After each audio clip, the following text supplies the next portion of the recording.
All right. Okay. Got a little bit of technical difficulties, but nothing we can't bounce back from. Let's see here. Okay, Nightbot works. That's good. That's a start.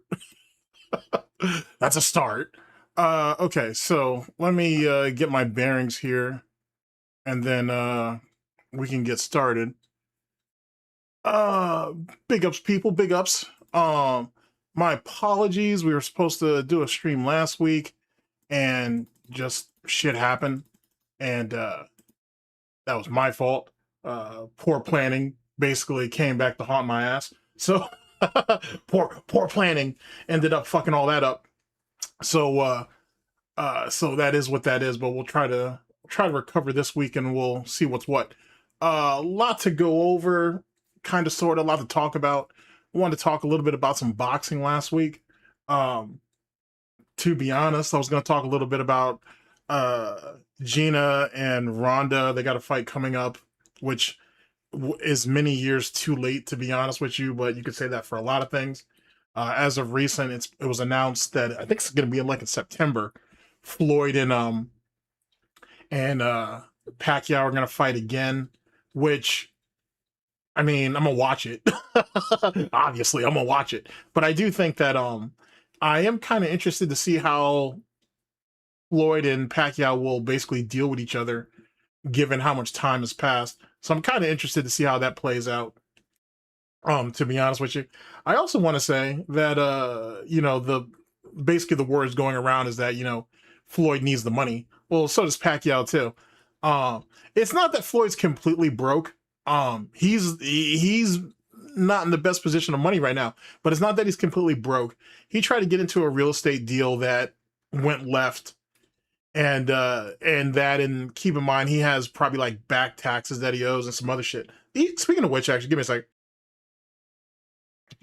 It came out because Floyd's actually suing Showtime, I believe, and I think what was the current president at that time, for some like $400 million. Supposedly he wasn't getting all of his money from his fight purses, which might be true. He's not the first. He wouldn't be the first fighter to have that happen. He won't be the last. So we'll see where that goes. But as it pertains to this fight, I would assume Floyd will just ride the scorecard, and Manny doesn't really have his legs. He doesn't really have his legs anymore, and he doesn't have the speed that he once had. So he has to pick smart shots. If he can do he's going to have to really do damage, and he has to expect this to get dragged out. We'll see. I mean, I'm kind of interested to see how that's going to get going on with that. The whole thing with Ronda and Gina, the thing is about that is like, yet again, that's like, shit, man. Gina hasn't been in the ring since Ronda hasn't been in the ring for like, I want to tell you, it's been like almost 10 years. I want to tell you, since Ronda was like actually in the octagon or whatever. And I think Gina hasn't been in the ring in like 16 years or some shit like that. And for me, I should say, it comes down to Gina shouldn't have taken that fight against Cyborg. Truth told, she shouldn't have taken that fight. She showed a lot of heart in it, but she shouldn't have taken that fight. And for Ronda, I mean, can't remember who she lost to last, but that loss to Holly Holmes, she never really got over that, and she still hasn't. So it is what it is. I don't know. It's just, it is what it is. The thing is, though, is the money really there? Like for Gina, for example, like Ronda shouldn't need money. Ronda should be fine financially. Even though she did have an interesting interview I just saw where they were trying to do this fight like a year ago or some shit, and basically certain entities wasn't willing to pay her a big purse because it would be bigger than most men's purses or whatever the case may be. I don't know about all that. As it pertains to Gina, she won she won her case against fucking Disney. She's basically set for life. Like Gina should never want for nothing from here on out. But yeah, it always comes down to money, but like where's the demand for that? Like even with the Floyd fight with Manny, like what demand is there for really that? And that's in September. I think it's September of this year. Like I don't see the demand for that, at least not at the moment. Not anything that I give a shit about at the present, to be honest with you. There's a couple divisions currently that are like basically really spreading those hips out that should be far more interesting than something like this. This should be like an end of the year, beginning of the year, next year fight. You know what I'm saying? Like a New Year's type fight, I guess. But I don't know. Says that she's the biggest. She might be. I don't necessarily agree with that, but it is what it is. I don't know. People marketed her well, so it is what it is on that, I suppose. Make of that what you will. But whatever. Well, whatever. So yeah, I don't know if I really like anything that's coming out of out of bringing in some of these older fighters to come out here and, I don't know, try to basically, like, boxing's basically taking what Jake Paul did and just doing it with their own, I guess. So I don't know if there's Saudi money behind it, but if it is, then everybody's gonna get paid the way they want. But it's not just Floyd. Like Manny Pacquiao, he's not broke, but he definitely doesn't have the money that he should, for various reasons. Like, Jesus Christ, like the rumors that came out of the Philippines on like how his money gets divided up so many times before Manny touches it, and then his wife and her twin sister ain't splurged a bunch of shit. It is what it is. I guess time will tell on that. Yeah, exactly. They're just spectacles. They're not actually fights, to be honest with you.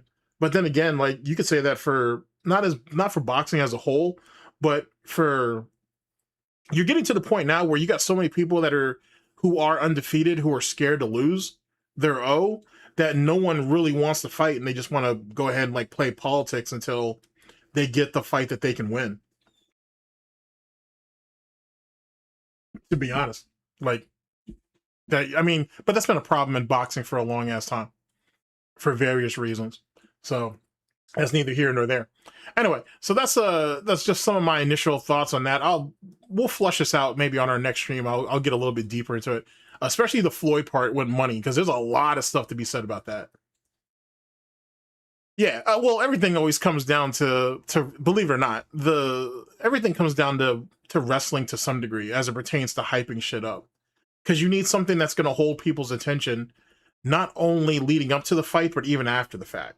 You know what I'm saying? You want people talking about it, you want people debating it, and you want to be able to give yourself fertile ground to do it again. To be honest, to do it all over. So that's neither here nor there, to be honest. Let's see here. Okay, so I got a couple things I want to throw at you guys, to be honest. So I'm going to talk a little bit, but probably briefly, about yesterday's Resident Evil stream that DSP did, and the obvious flaws and guide, and him using guides and whatnot to help himself through it. And he has a bunch of tells. Then we're gonna go to Review Clip USA. He has a stream where DSP was basically shitting on him, and he was basically taking it. In the FGC, there's a bunch of nonsense going on. Holy fuck, there's a bunch of nonsense going on. But in particular, there's this dude named Split Screen, I guess, and he's like doing like low tier god, like favorable low tier god content, for whatever reason. So we're gonna jump in on that, and then we'll probably freestyle it from there on out. So that seems like that'll be the plan. That seems like that's what we're doing. So before we get into that, let me make an adjustment here really fast. And let's talk about this DSP nonsense yesterday. Oh, let's talk a little bit about this banana bullshit too, by the way, because that just seems really fucking gay. Because it's gay. It's gay. It's very clear that I honestly don't know why DSP is giving so much life to this whole banana song thing. That shit's been up there forever. Who cares? Like, what's the big deal? No one gives a shit. He clearly is feeling self-conscious about something, I guess. And initially, that's all I took it as. He was just overreacting, just because. Like, he was trying to bait detractors into content or whatever. And then somebody drummed up this old clip of an Ask the King, where someone asked DSP what his favorite porn star was. And he immediately says, oh yeah, it's this dude named Mandingo. He put a ridiculous amount of emphasis on how big this dude's fucking phallus is, and he said that's his all-time favorite porn star. Now I got to be honest with you, I've never heard another dude say that. In that, I've never heard a heterosexual man actually say that their favorite porn star is another man. That's new. That's legitimately new to me. I've never seen that shit. Like no Sarah J, no Ava Devine, no fucking what's that chick's name?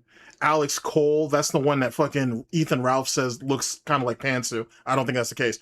That's just me though, but she definitely get the work. There's a bunch of, and those are like some of the older ones. Like there's like there's a fucking plethora of female fucking porn stars you could choose from, and that's who you choose, Mandingo. But then when I saw that clip, that led me to that led me back to Derek and the fucking weird ass little relationship that they have. And truth be told, matter of fact, let's cut the bullshit. Let me see if I can find you the clip. let me go on a field trip real fast. Let me see if I can find you this clip and whatnot, and I'll show it to you.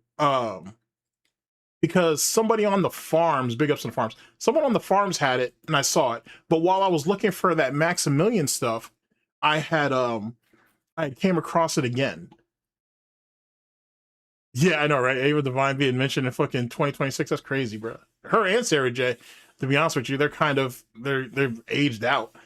To be very honest with you. Let's see here. Let me see if I can find this shit. And then, like I said, when Ethan Ralph said that Alex Cole looks like Pantsu, I was like, no, I've seen enough of her work to know that's not true. I've seen enough of her work to know that's not true. That is not a true statement, Ralph. Not at all. I'll let you have it though, but that's not the case.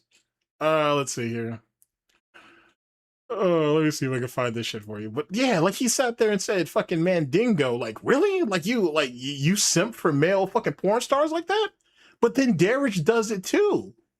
Like Derek is quick to go ahead and big up a male porn star and shit, and their performance and all that bullshit. I'm like, yo, like this banana thing. If people play their cards right, this shit could literally open up a whole new set of fucking nonsense. If people play their cards right. Let's see here. Sorry about that. Give me a few minutes just to scroll through this before I pull it up. But yeah, and then how he's reacted to the whole banana meme. It's a meme. I mean, unless you're gay, who gives a shit? And then he was trying to freestyle and change up the lyrics over the last couple days, and it's like, what are you doing? Like, stop. You're embarrassing yourself. Matter of fact, what is this? Give me a second. Let me see. Is this the actual banana song itself, though? Like, is that what this is?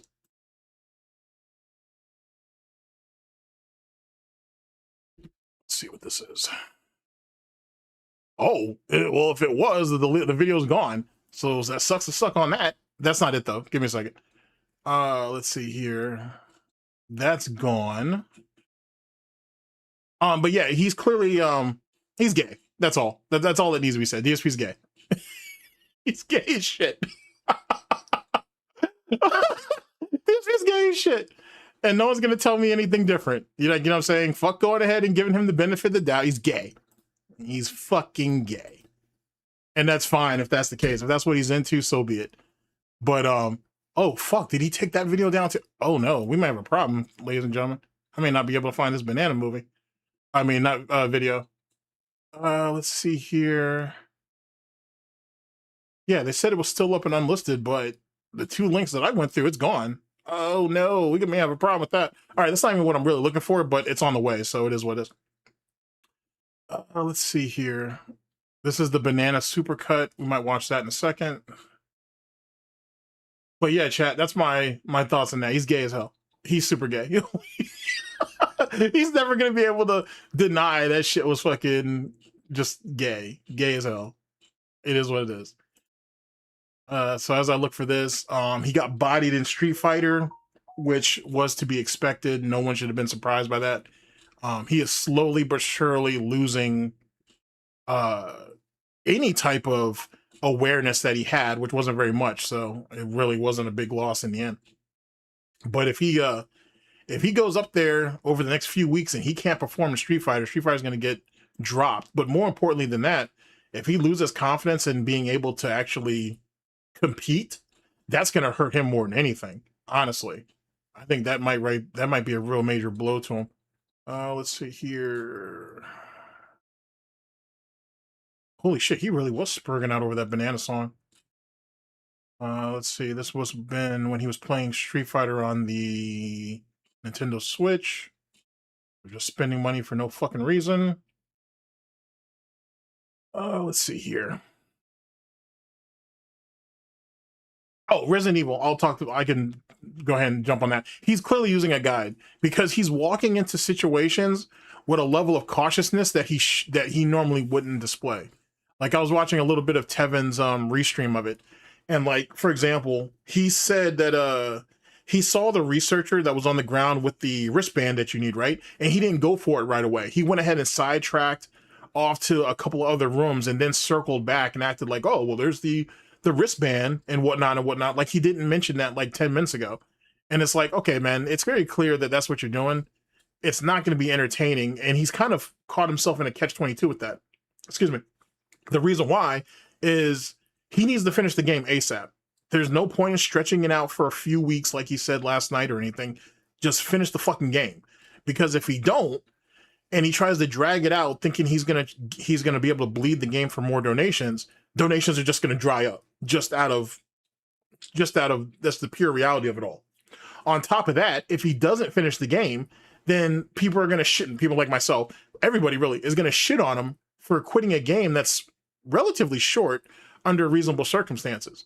So either he keeps playing the game and he plays it quickly so people aren't completely and utterly suspicious of him using a guide, or he ends up quitting it once donations are done, and then he's fucked, and then he has to hope that people will memory hole it when the DLC comes out.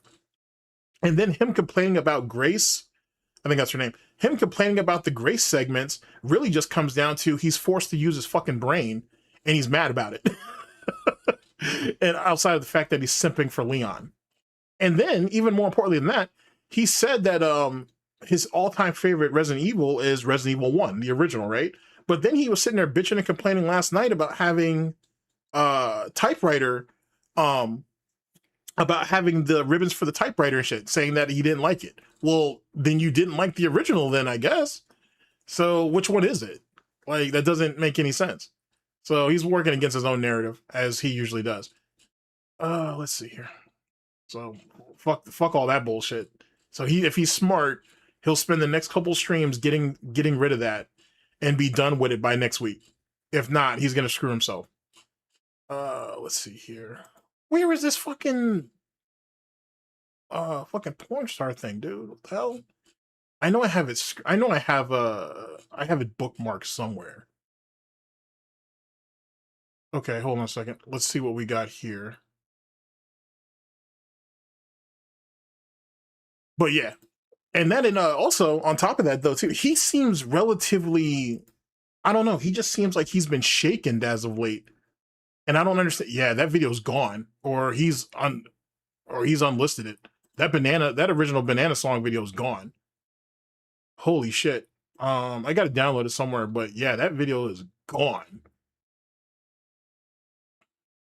Well, no, there's probably another way I can get it actually. Now I think about it. But for the time being, it looks like that shit's gone. But yeah, he seems just relatively unstable.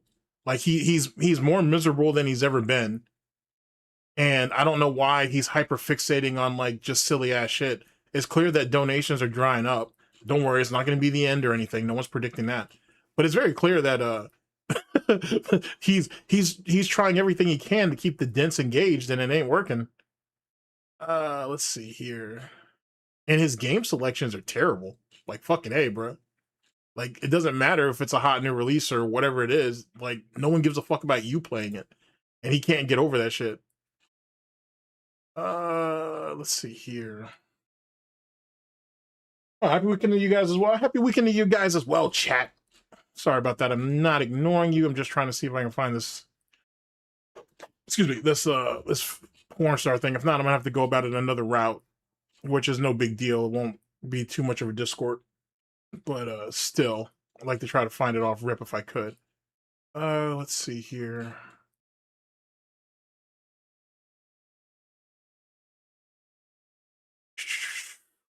Obsessing about LTG still. Let's see here.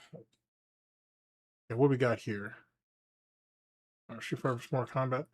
Oh yeah. Speaking of which, so the video that I did earlier this week, or well, whenever it came out, talking about Maximilian, dude, it's crazy how if you put in Maximilian into Pick Go, how many times DSP's taking shots at him, and it's even more interesting how many videos that are missing of DSP taking shots at him, which is fucking insane, to be honest. But early on, and this is my personal opinion, if you didn't see the video itself, the only reason why he didn't go harder at Max early on is because he was mad at Toby Turner at that time.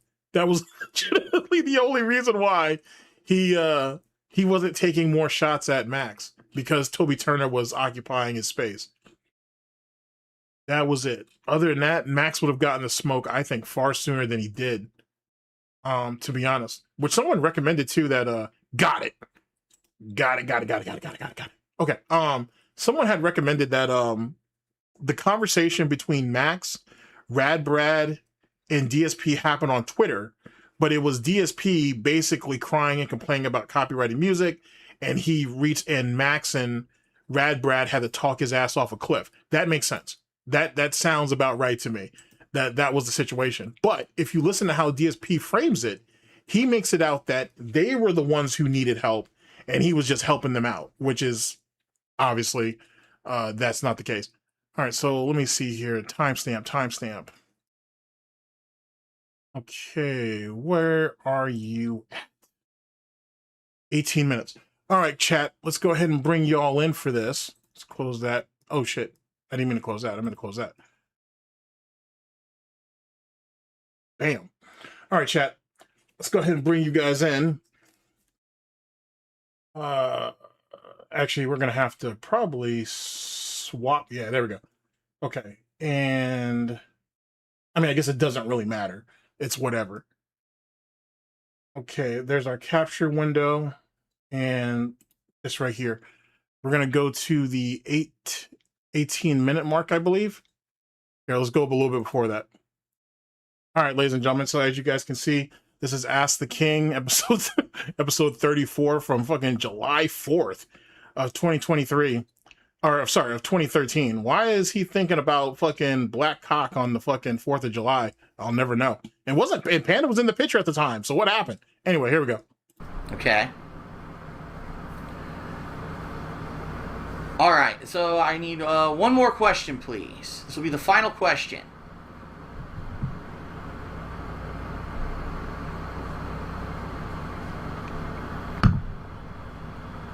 Oh, people are saying that. Oh, real quick. All right, so why is Max in any drama? Okay, Max is currently in a situation. He's always in the situation, to be honest with you, where he hypes up a game, or he wants people to be more receptive to a game when the community is like heavily against them. I could probably bring that video up if you guys really want to see it.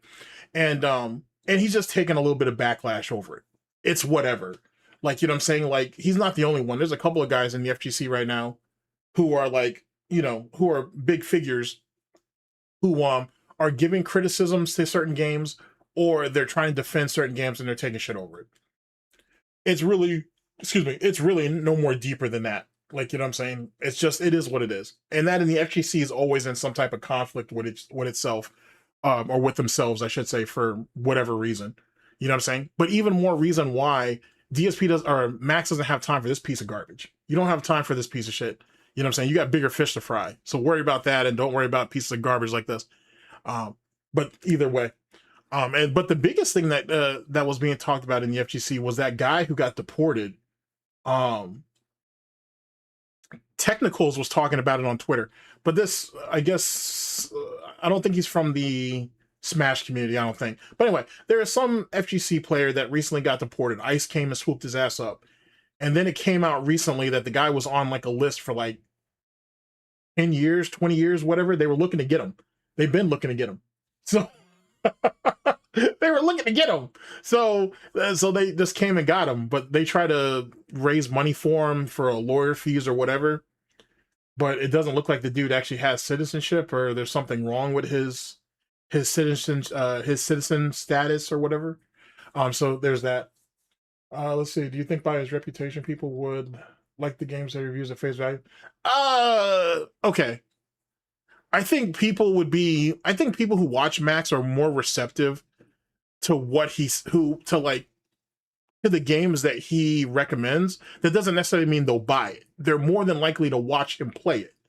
They're not more than likely to go out and buy it. I can almost guarantee you that, to be honest, because half of Max's audience, I would say a little bit more than that, aren't actually people who compete in fighting games. They like to hear Max talk about it, but they don't actually compete. You know what I'm saying? They don't actually do that. But they like Max's opinions on it or whatnot. But most of them are not patched in like that. To be honest, they only go through him, or they only care about what he cares about because he presents it in such a way that it's easy to digest, and you don't feel completely up and out of the loop. Now, don't be wrong. This isn't the cult bullshit that DSP tries to put out there, where it's because he's popular and that's why everybody watches all shit. That's not necessarily true. That's not true at all. Not completely, I should say. Where DSP says that he has a mixed bag in his audience of people who come to him to watch this and watch that and watch this, watch that, that's what Max actually has. DSP doesn't have that. He just has mouth drooling dents that will watch whatever, and maybe a few of them may give money depending on what the game is. Max actually has that in his viewer base. Like, his viewer base and his fan base have people who come to Max for certain shit, right? But they'll stick around to hear the other stuff just so they're included into the conversation. Along those lines. It's nothing complex. It's just DSP misrepresenting a situation because he's jealous of what another man has. The question scrolled off the screen. Who is my favorite porn star? My favorite porn star is Mandingo, because he's got a foot-long dick, and it's freakishly large, and it's just it's not even for the porn aspect. He's fucking glowing. Like, Jesus Christ, Phil, you realize you're talking about another man, right? Like, this would make a great screenshot. But we're doing all this over another dude. All right, hey, man, whatever you're into, boy. Whatever you're into, boy. Just seeing that thing is like, holy fucking shit, what the fuck, that's real? And it is. It's nuts. Okay. Still, even as a joke, that's still kind of wild you would do that bullshit. But all right, whatever. So there you go right there. Yeah, it really is, bro. It really is. Here, let me bring that back up actually. Because he does have like a weird kind of glow about him, if you will. Like, you know what I'm saying? Like, if he was a female, I could probably understand that. Oh, people are saying that a question scrolled off the screen. Who is my favorite porn star? My favorite porn star is Mandingo, because he's got a foot-long dick, and it's freakishly large, and it's just it's not even for the porn aspect. It's literally like he's trying to fight the smile back. Like, he's really, really trying to fight how excited he is about this shit. Holy shit. Now, keep in mind, this is the same guy who did research on how to actually lengthen his dick too. Like, DSP's done that same shit. So he was curious about it at least at one time or another. So keep in mind about that too. Just seeing that thing is like, holy fucking shit, what the fuck, that's real? And it is. It's nuts. Wow. All right, buddy. So there's that. Holy shit. Oh my god. Here, let me pull this back up real fast. I really want to see if I'm hoping I'm just making a mistake and I can't I'm looking in the wrong place for this fucking banana thing. I know I have it downloaded somewhere. But the fact that DSP's actually chosen to take that shit down, the original, I should say, is kind of funny. Let's see here. Poor Panda, please, trust me, dude. Like, DSP didn't put no mileage on Panda at all. Like, at all. It's very clear that was a very sexless relationship from the jump. And I think that comes down to the fact that DSP was porn brained before I guess that term was even coined, so to speak. He's I think what he sees in the porn and then what it was like in real life wasn't the same. And so he became more discouraged by it. And his lack of performance probably discouraged, not discouraged. It probably made Panda feel a certain type of way too, to be honest. Which I could see DSP kind of being like, no, it's not you, it's me. But then, you know, somehow, some way flipping it to make it seem like it was her fault. So, which isn't funny, to be honest, given as young as she was. But that's why when like you hear some of these people, if you watch the older stuff, there used to be people saying that, oh, DSP's a Chad because he has a younger girlfriend. What's that mean? It doesn't mean shit if you can't do nothing with it. Like, you know what I'm saying? That literally doesn't mean shit. It doesn't mean a goddamn thing. And yet again, she was just window dressing. She was a shield. You know what I'm saying? I mean, hell, she would probably be far more attractive at that time if she wasn't talking. Holy shit. Because she gets ultra mad about a lot of shit. Let's see. What do we got here? Let's see here. This is some of the salt deposits from fucking Street Fighter this week. Anything good? Let's see. What does this look like full screen? Okay. Here, let's watch some DSP salt and whatnot. Let's go ahead and do that. Let's see here. Let me change my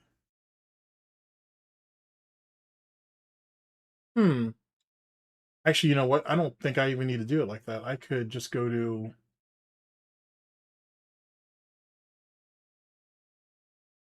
okay, that didn't do anything. All right, give me a second. Let's see here. There it goes. Okay. So we're over here on the farms. Let's go and see what kind of salt that that they chose out. Big ups to Cardinal. That always gives me a chuckle. I love that. All right, here we go. Let's see what we got here. Can I make this full screen? I can. Here we go. Couldn't do anything, dude. Can't, dude! That's 3 times in a row. When he did Drive Impact, I went for like super, nothing. It just does it, it drops the input over and over. So congratulations, you're a fucking piece of shit scrub. Mashing Drive Impact 17 times. You see that the connection's bad enough. I can't counter Drive Impact and can't do super. You're a piece of shit. You don't even understand fucking fighting games. You're pathetic. Wait, DSP is a Blanca player though. Arguably Blanca's his best kick. What the? Here, let's go back. What a pathetic fuck. Let's go back. Let's go back. Let's go back. Couldn't do anything, dude. Can't, dude! That's 3. He's literally done that setup on other people. DSP himself has done that setup 3 times in a row. When he did Drive Impact, I went for like super, nothing. It just does it, it drops the input over and over. So congratulations, you're a fucking piece of shit scrub. Wow. Mashing Drive Impact 17 times. You see that the connection's bad enough. I can't counter Drive Impact and can't do super. You're a piece of shit. You don't even understand fucking fighting games. You're pathetic. What a pathetic fucking loser. I will spam Drive Impact 7, 8, 9 times in a row. Wow, you really proved your skill. Oh shit. Yes, the fact that the game sucks online, you really proved it. Thanks for proving it. Boy, that Jin was not No, I don't know the Blanca's tricks because I don't use shit like that. I actually play the game. I actually use strategies. I don't just do fucking stupid lag tricks. Because that's literally not true. You just react to everything. That's not, I mean, I guess you could say it's a tactic more than a strategy, but whatever. All that was. All that stuff can easily be reacted to without lag. But with the lag, you can't react to shit. But that's not even true. He doesn't even play offline, so he don't even know. Whatever. Yeah. Whatever. He only gets away with it because the fucking lag won't let me respond. Okay. We're being a complete and utter bitch about we're being a complete and utter bitch about that. All right, let's see what we got next here. What the fuck? He's a Blanca player. Like, you're literally someone who plays Blanca. And all right, whatever. All right, let's see what happened here. Just enough to react to the fucking move. I don't know why it's in the game like that. I had to try. Of course, she just randomly jumped.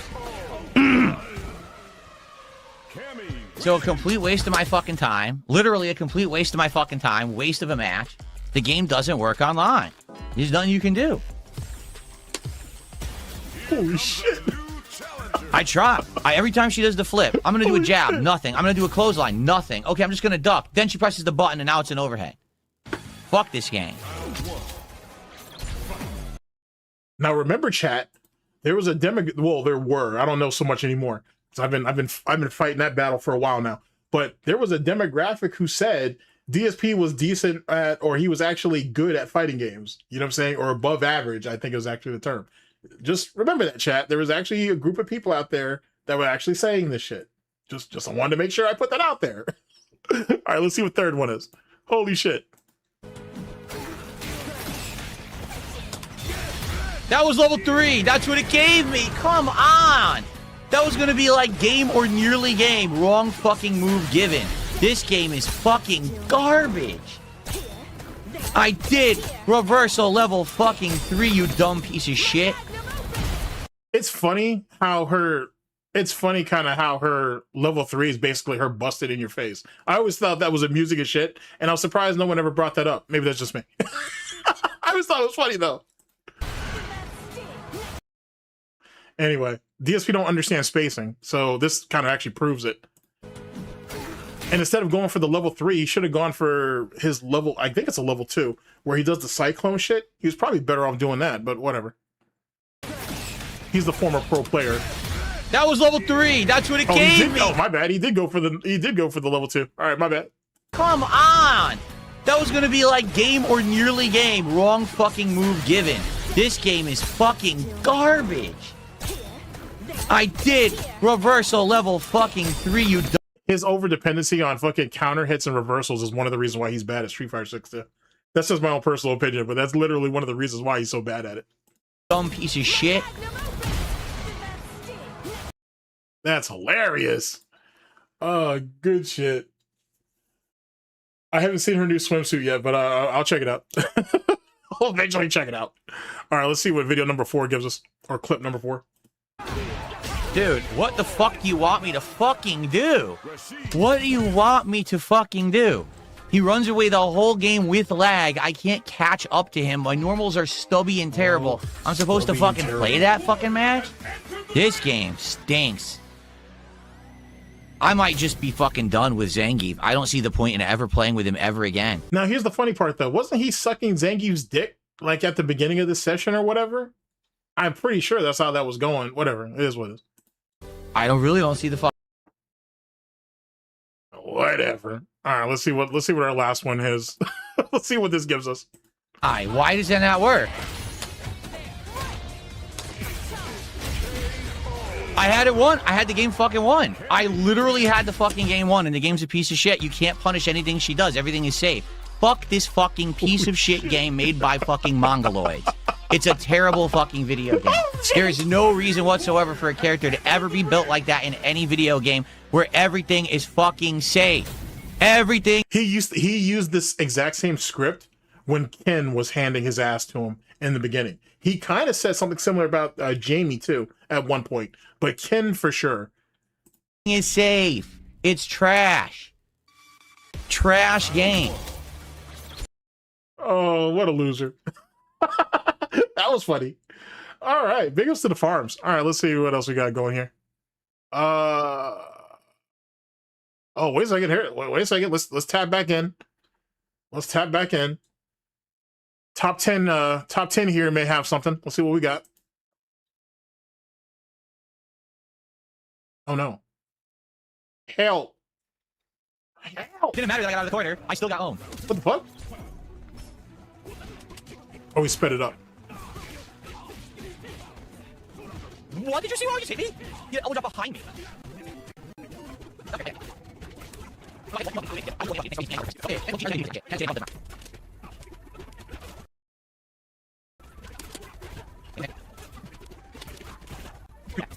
There's Jax with his daily tides.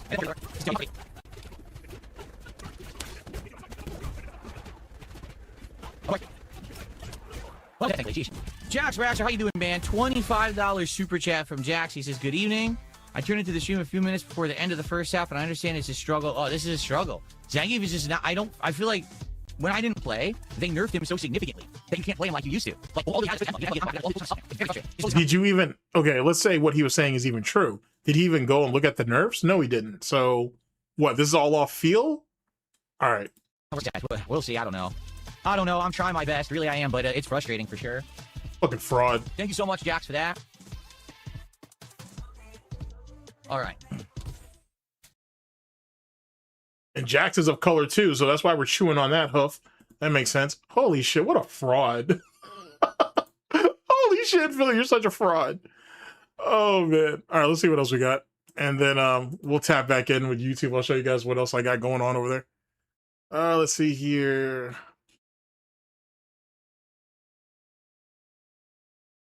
Huh. Uh-oh. Looks like DSP got his arms exposed. Let's see what this is.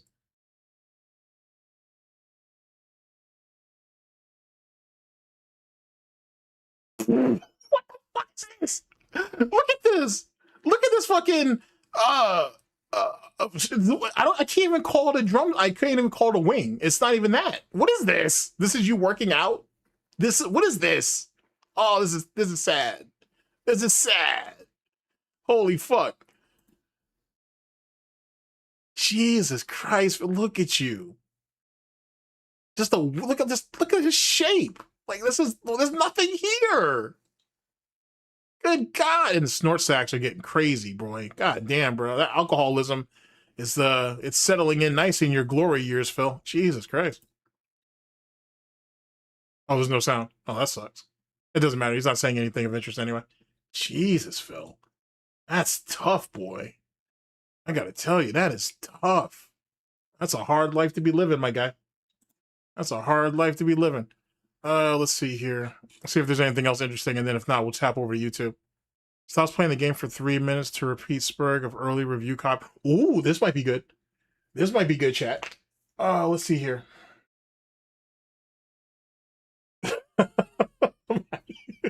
Oh yeah, this is big ups you eat too much. Yeah, dude, this is definitely a death sentence for sure. This is definitely a death sentence, and he knows it is. Like he knows there's really no like end game to all this. He's in the same position as Wings.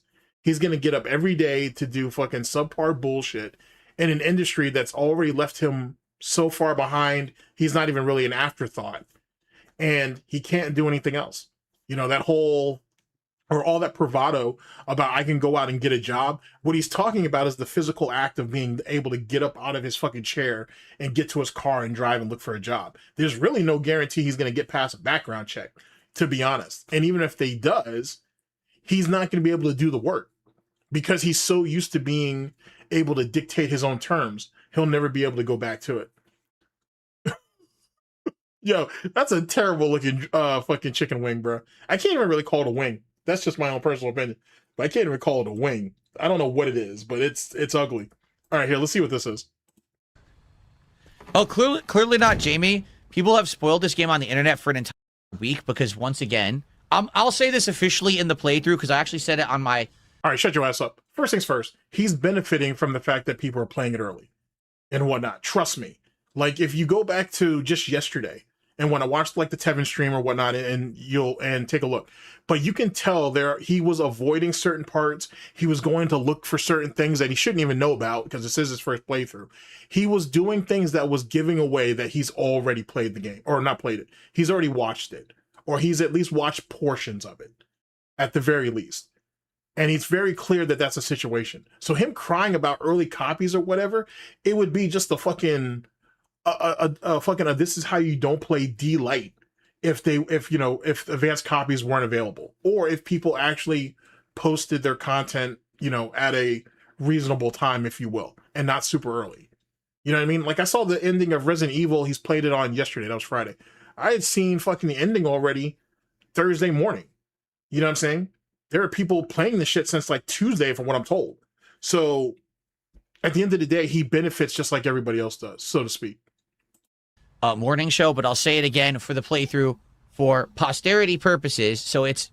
Yeah, he's either... Okay, I'm actually glad you brought that up, Anime Gun. He's either watching Fire and Ice, he's watching either Rad Brad, he has to be... I mean, Max streamed it yesterday. I don't know if he finished the whole game, though.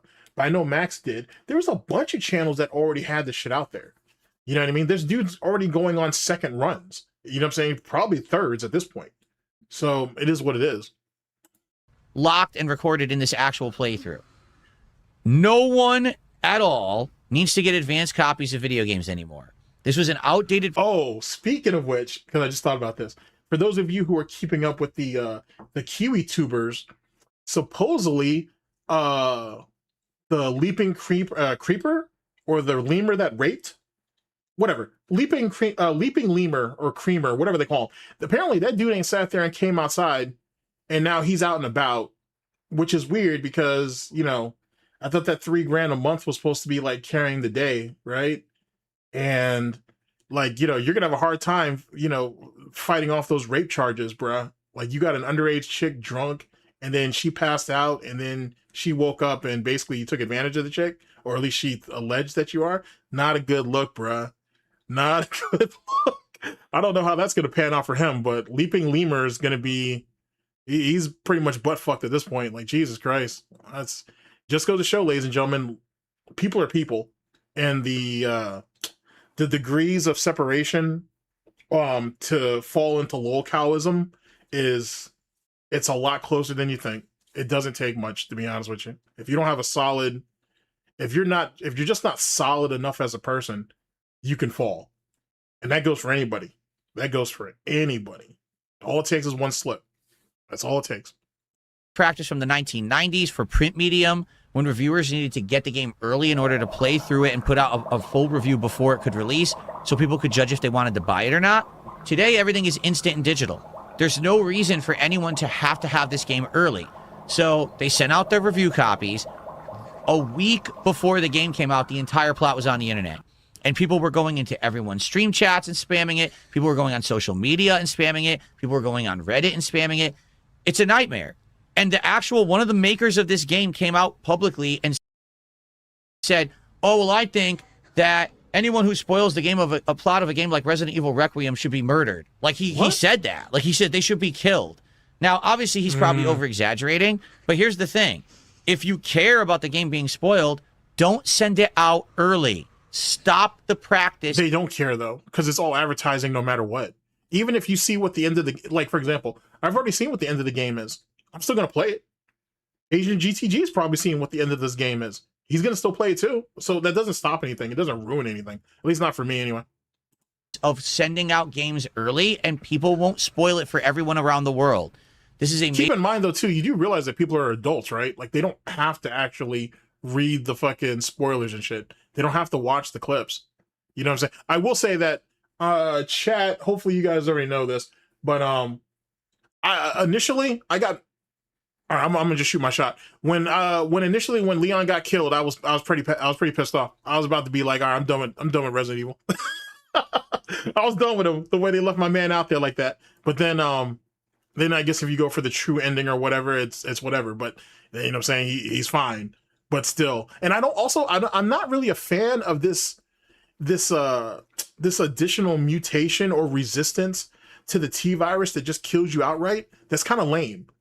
It's really fucking lame. It's almost like they baked that shit in just to try to give fucking Spencer like his redemption arc or whatever. I don't know. I don't like it. I don't really like it. I don't like I get the point of it from a storytelling aspect, but I don't really like it.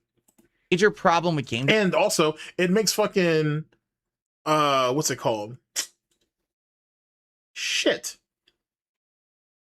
Umbrella, Tricell, and what's it called? The fucking organization that fucking Chris works for now. It makes them look hella suspect.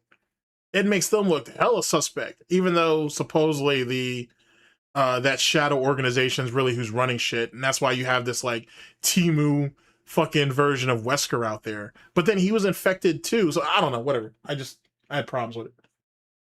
Yeah, the BSAA. Thank you. Like, the BSAA is dirty. Like, we knew that after like fucking Resident Evil 7.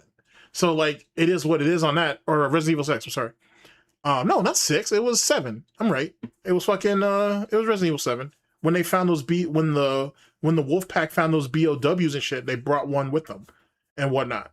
So it was clear that they were dirty already. I don't know, whatever. It's silly ass shit. Developers and or game publishers, They think if they send the game, That's the thing. I'm hoping, Batman, that Ava's gonna end up getting DLC. Like, because theoretically, the majority of your main characters have been infected with something. You know what I'm saying? I mean, I want to tell you that Chris hasn't. But Jill's been infected, at least has been infected. Rebecca was infected. I want to say Rebecca was infected in the game and whatnot, and then she got reinfected in one of the movies. Claire, I don't think has been infected, actually, now I think about it. I think the Redfields have been fucking lucky enough to avoid it. Theoretically, when did fucking Leon get infected, now that I think about it? Oh, I'm gonna actually have to sit down and actually really go back and do some research on that, now that I think about it. Because if it is that you were just in Raccoon City and that's what caused you to get the infection, then Jesus Christ, the majority of people would be fucked. Now that I think about it. Anyway, that's a whole nother story for another day.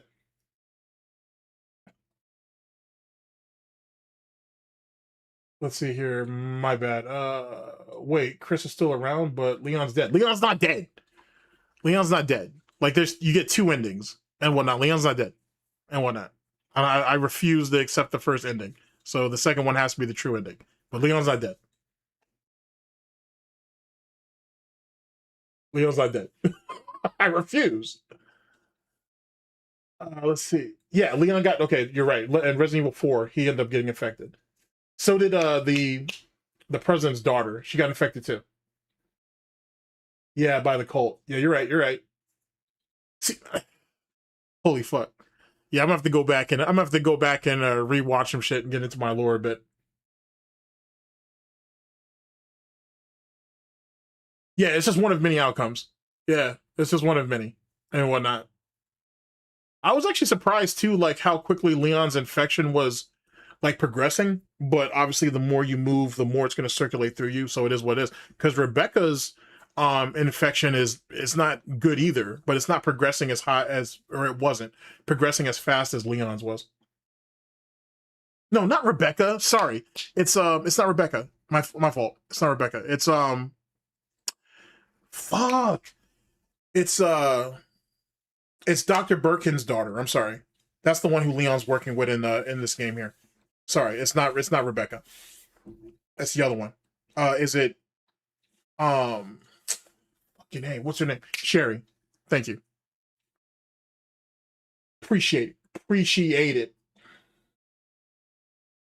Big up, chat. And I think I saw Goji in there. Big ups, Goji. Like I said, man, great talk the other day. Great talk. I appreciate your time.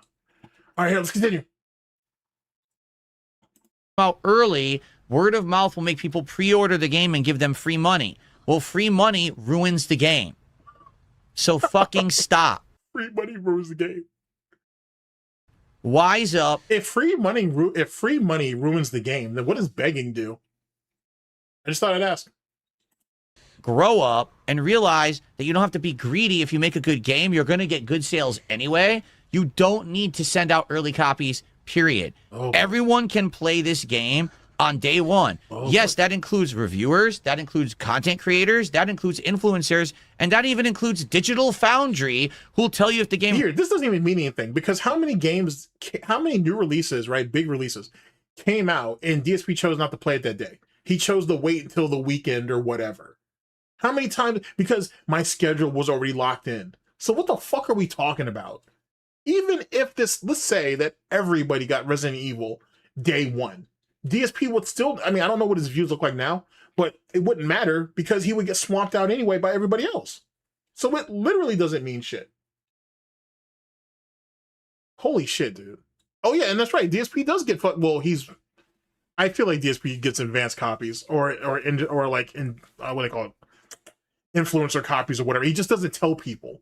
You know what I'm saying? I'm pretty confident he don't tell people. And after that spiel that he had about Max, I want to say he did that back in like 2024, I think. It might have been 2023. When he was doing his little hashtag ad thing and, you know, I got nothing against Max. He's doing the best for himself and his family, but you can't believe him. because hashtag ad dude, he's lying and all that bullshit. After he said that, he cut his own throat when he said that shit. Runs well, everyone can play it on release date at the same time. No one needs it early because it's instant digital distribution of the information. Oh, we boy. don't need extra time for print medium anymore. It's a outdated practice that is ruining narrative-based games, and these companies are greedy and won't stop sending. Come on, don't let me down. God damn it, Josh. Fix your fucking site. Fix your fucking site, Josh. I should send him $5 and say that shit. That's what I'm gonna do. I'm gonna send him fucking $5. I'm gonna say that shit. Anyway, it's at the end of it. It's no big deal. But yeah, that's a fucking hypocritical thing to say though. He depends on people getting their copies early, just like everybody else. Oh, check this silly shit out. I honestly, there's very few things that DSP does that stuns me, but this did. I gotta be perfectly honest with you. Big ups to Who Dares. This shit here. God damn it, Josh. Jesus. How do you fuck this up? Chat, how do you fuck this up? It's a chicken box. It has a little place at the top there. You insert the sauce. This mongoloid was like, oh, this is how it came to me. So when you open it, how do you do this? What is this shit? You know what? No, fuck it, chat. We're going on a mission. We're going on a mission, chat. We're gonna actually pull it up. I'm gonna. I didn't even watch it, so I was like, I didn't really care much for it until I actually saw that, and I was like, no, he's not that stupid. I mean, he's stupid. He's stupid as shit. But there's no way you're that stupid. There's no way you're that much of a mongoloid. Okay, the IHOP thing, I didn't watch that. Shake Shack, I didn't watch that. I did watch that crumbling cookie thing. That was fucking hilarious. Okay, I guess this is it here. I think this is it here. Breath of the Wild levels of stupid. Yeah, it really is, bro. Like, it's on some next level stupidity. It really is. It's on some dumb shit. Give me a second. Let me skim through this a little bit and we'll see if we can find where he did that. His stupidity knows no bounds. And like I said, he's autistic. Like, you know what I'm saying? It's absolute fucking that he's autistic and whatnot. Now, that doesn't mean that everybody who's autistic acts like this, but this is autism for sure. Like, holy fuck. Like, there's no way you're that stupid. Like, the average person isn't that dumb. You know what I'm saying? Where you take everything this literal. Okay, I just want to go to where he shows the box. I don't really care about all this extra bullshit. Unless you guys really want to check it out, but it's really not that important. And this is what happens when you're a born consumer. Okay, here's the chicken box. Yeah, here it goes. I think this is where we're at. Oh, that's a fantastic screenshot. Let me bring y'all in.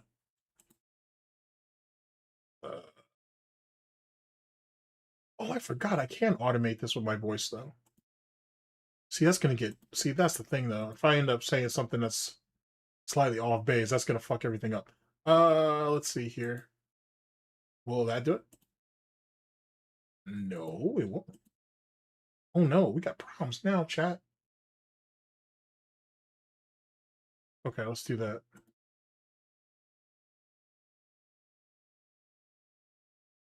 That's so silly. It won't, okay, if the thing is full screen, it won't let me bring it up like that. Or it won't give me the effect, so it just does, fuck. I can fix that, though. I'm just fucking silly. All right, here we go, right here, chat. Let's see here. This fucking mongoloid, bro. Like, you're bringing stupidity to a whole nother level with this shit. All right, you know me, I'm long-winded, so let's start here. When we look at it, but it is insanely light. And when you hear the price of this, you're fuck you, Phil. You don't. I can't get this in 4K. You're a piece of shit, Phil. Lazy piece of garbage. jaw's going to drop. Okay. Look at him. Phil's in the bed with the Russians. Confirmed. We're in bed with the Russians. Yeah.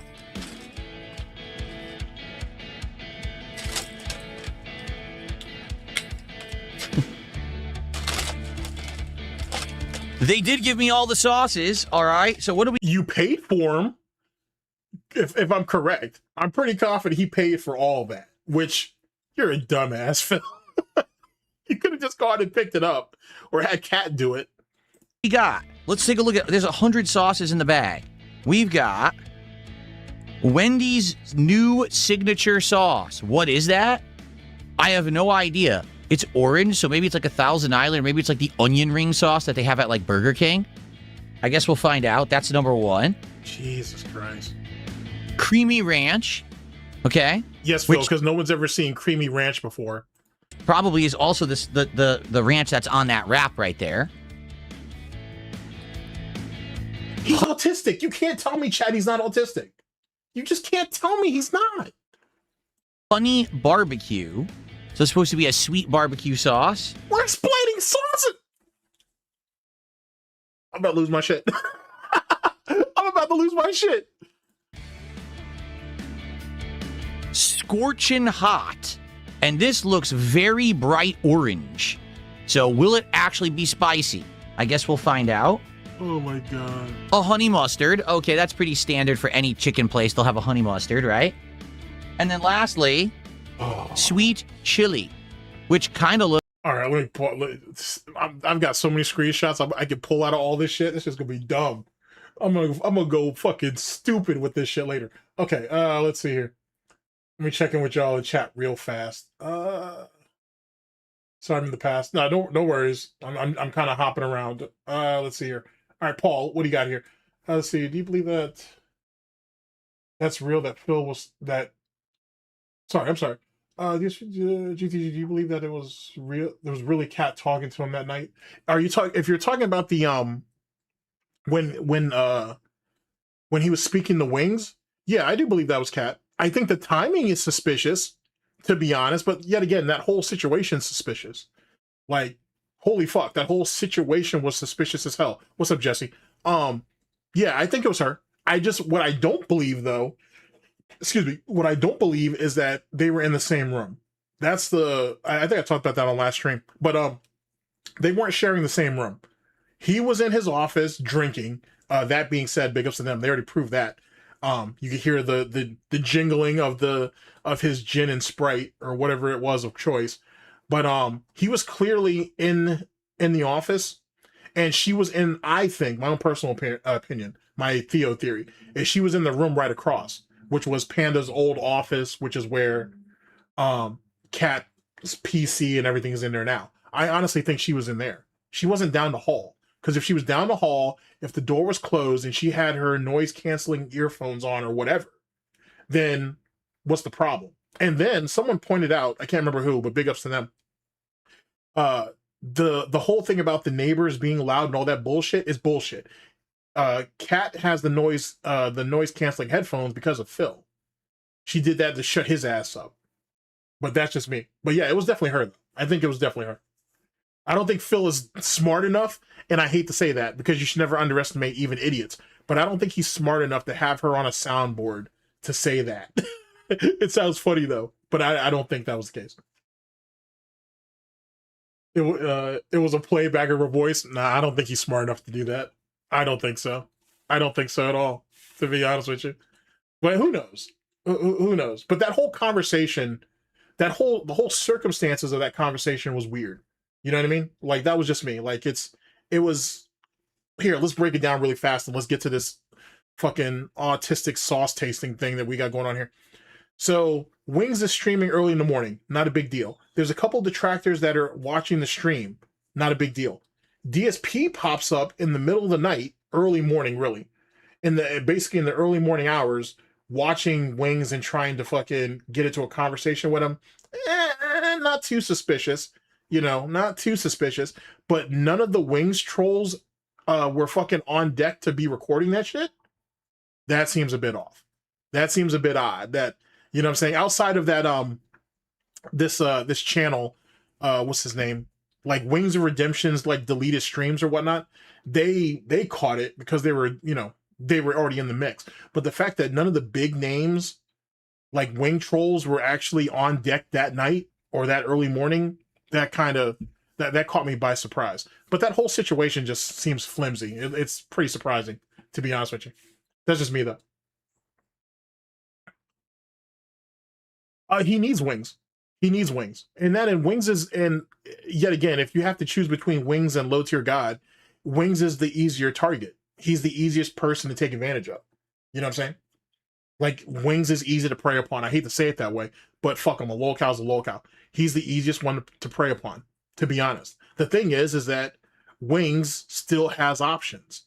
And that's what pisses DSP off, is that he can't completely isolate wings because wings has options. And I want you to think about it this way.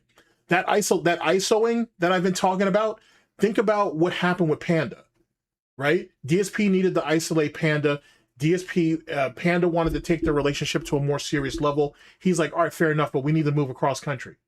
Oh, and I'm thinking about having this back surgery too.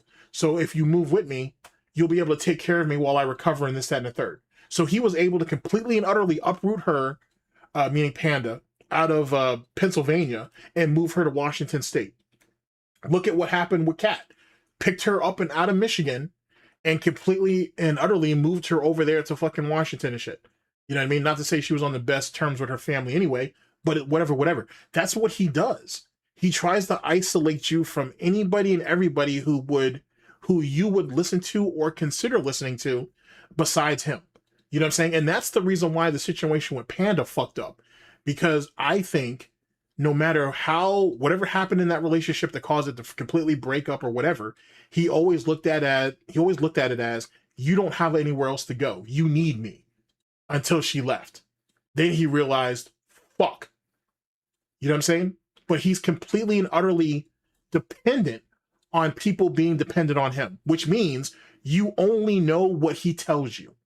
You're only able to do such things based on the limitations that he gives you. Because why is it that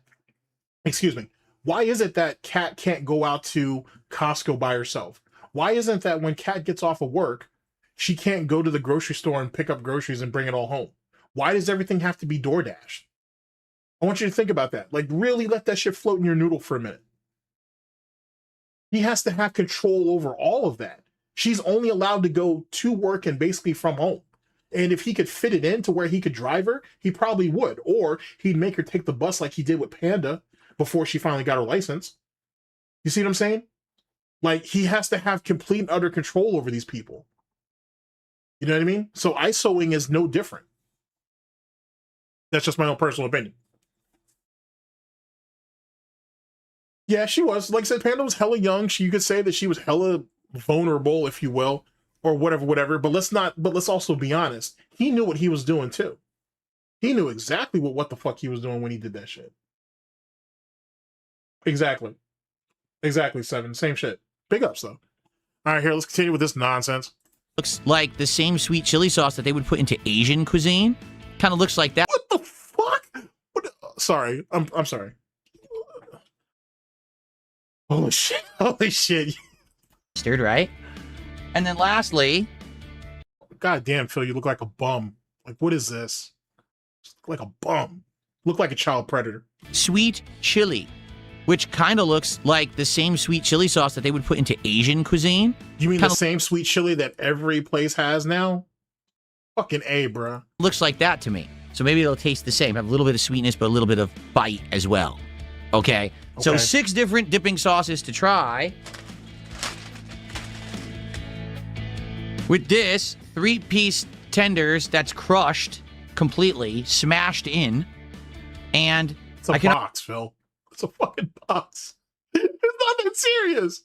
I already tell you. I'm telling you, he bitches for the sake of bitching. I promise you, he bitches for the sake of bitching. That's all. It doesn't matter how good it is. It doesn't matter how hot it is. It doesn't matter how fast it makes it to him. He'll always find a reason to complain. Top is completely greased. Like, this is all soaked in grease and creased into the side. The bottom is completely soaked in grease as well. It's fast food. What'd you expect? And then you have this on your fucking little desk here, bruh.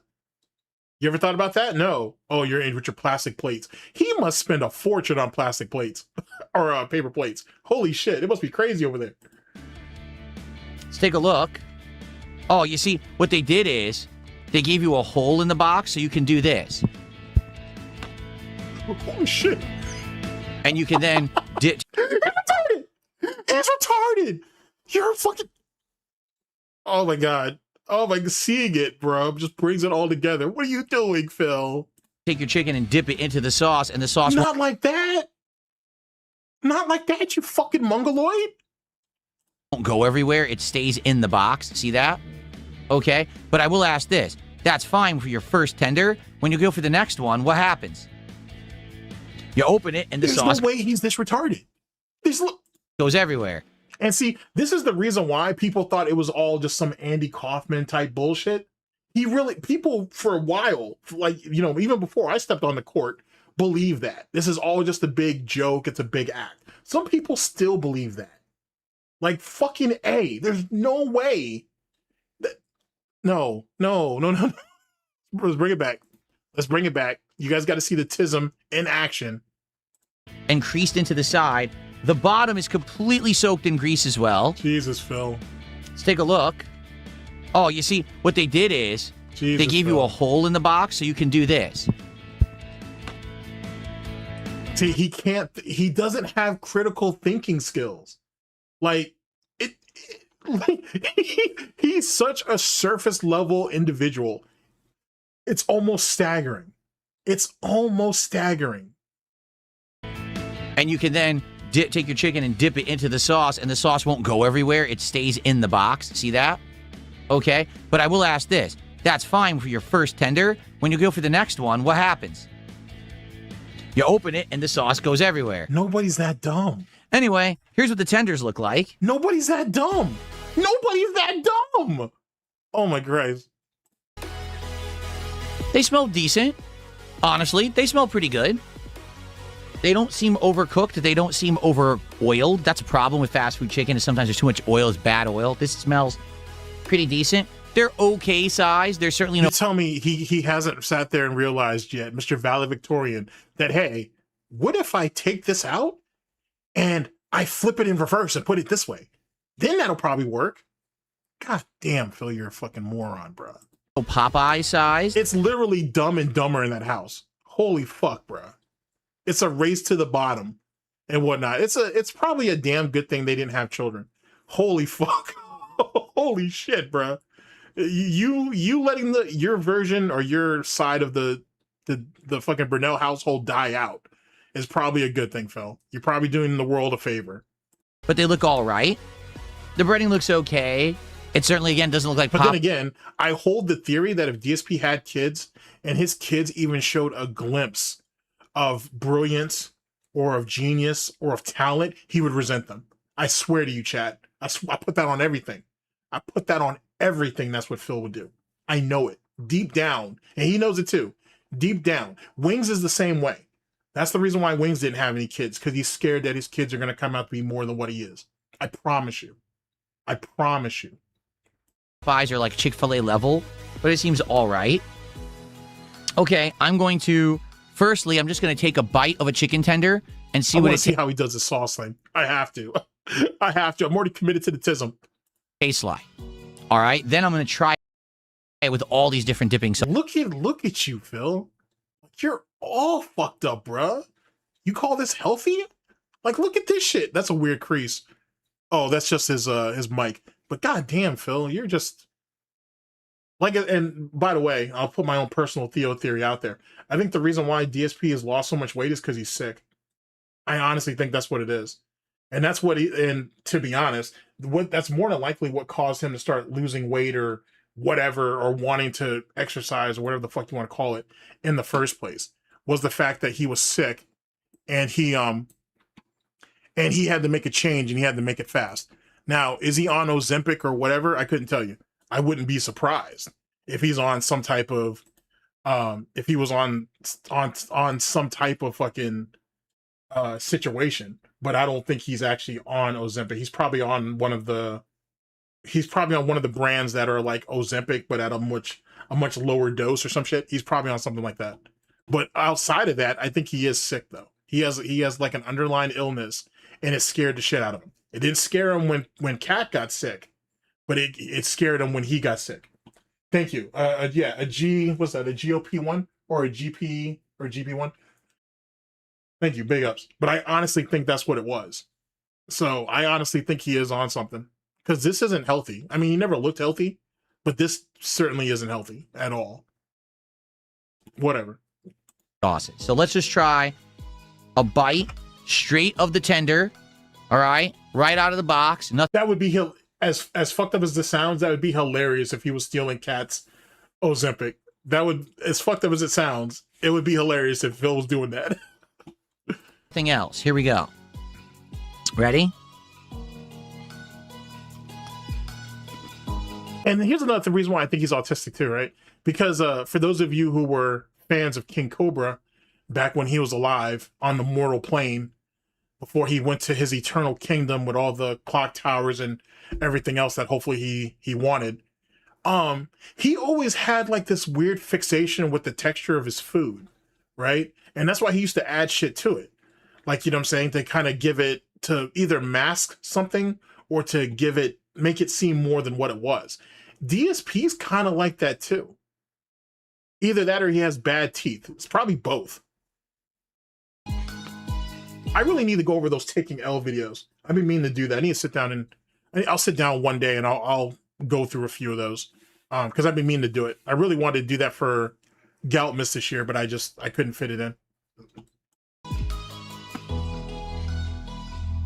It's chicken tendies, Phil. It's the same kind of, well, it's a similar type of chicken tendies when Fred and SOK were around. It's not that much different, bro. Fucking A.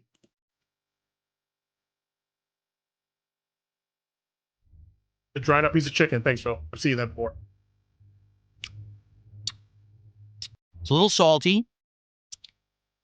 It's definitely got some seasoning. All right. The good news is it's not greasy. Jesus Christ. Holy shit. Oh yeah, the noodle with the fucking eating. The DSP tries it with the fucking cup noodles and shit. He'll never be able to top that. He'll never be able to top that. That shit is fucking peak. And he's had some fucking stupid moments in DSP tries it since then, but he's never gonna top that. You gotta be a special type of fucking mongoloid to sit there and eat noodles with a fucking spoon. Like, you know what I'm saying? This isn't what was it that they had back in Phil's day? Like SpaghettiOs or whatever the fuck? It isn't that, Phil. it's not that. Holy fuck. The first time I ever had fucking like noodles in a cup like that, I had to learn how to use chopsticks and whatnot. Or my mom made me learn how to use chopsticks. Which actually I'm glad she did. It was actually kind of neat. And it's not nearly as hard as people make it out to be. It's not difficult at all. But the bad news is... Now that I think about it, has DSP ever used chopsticks? Does anybody recall that? Probably not. Oh, wow, look at that screenshot. Here, give me a second, chat. I'm grabbing this one. I'm grabbing this one. Oh, that's good. That's good. Good job, Phil. Like the first time you saw Puss for the first time and shit. Like, yeah, what's that? It's a little dry. Honestly, it is kind of dry on the inside. It's not juicy like I would want it to be. It's pretty dark. Should have gotten that dark meat. Oh, that might explain some things, Phil. Should have chased after that dark meat, Phil. That's where all that flavor is. Savor the flavor. And dry. So honestly, not as appetizing as I had hoped for. How's he gonna do this sauce? So now, let's do what you're supposed to. Let's try. Oh, I was kind of disappointed. So he finally figured it out. Did someone in the chat tell him? Someone in the chat basically spelled it out to him how to do it. Yeah, you stupid son of a bitch. Different dipping sauces. Let's try it first with the Wendy's signature sauce. And let's see what that's like, okay? All right, chat. We can make a quick vote. Do you guys want to watch this part of it? Or if not, we can go ahead and cut and move on to the next part. So let's see. Wendy's signature sauce. Here it is. Chat, help. And hold on a second. Let's see here. Power leveling here. Huh. Actually, you know what? Hold on a second. I changed up how the TTS works, and actually, you're going to give me an ample opportunity to try it. So give me a second. It does look similar. Shut up. Quiet, DSP. We got grown folks talking here. Now let's see here. David Owner 4 says, Power leveling here. I wouldn't be surprised if DSP was on Novo Nordisk's patient assistance program. He could be getting Ozempic for the free. Oh, that's actually a fair point. Interesting. See, here's the thing. I can't remember who I was talking to about it. It might have been Proper. Big up Stage and Proper. I had said that I have this theory that DSP has been that DSP in his youth, here, if the picture's up there, it actually kind of brings it all together. That DSP has probably been diagnosed with some type of disability in his youth, and his parents just never told him. Now I can't prove that, of course, but I feel like that's something that's justified. Like, it just, like, look at that. Like, look at that and tell me that's not wrong. Or tell me that I'm wrong, which you're okay to do so. But, like, I wouldn't be shocked if that was a thing. And they just never told him. They thought that he would just work it out. In the same way with King Cobra. Like, the reason why Clint didn't put him in that home, right, on top of the fact that he either thought Josh would either try to escape, which I don't think that would happen, or he thought that Josh would eventually just work it out. You know what I'm saying? And obviously Josh didn't. So it is what it is on that. But who's to say that DSP's parents didn't do the same? Hey, he's got some shortcomings. Maybe he'll grow out of it. Maybe he'll work out and show some semblance of normality. And he didn't. He never did. DSP never really grew out of whatever his problems or issues are, which is absolutely fascinating when you think about it from that standpoint. Anywho, let's continue. Similar, like I was saying, like kind of like the onion ring sauce at Burger King. It smells incredibly tangy. Like all I can smell is like a bite of tanginess in the sauce. I can't identify anything else but that. All right, so let's try it. Chicken tender into the Wendy's signature sauce. Okay, and let's try that.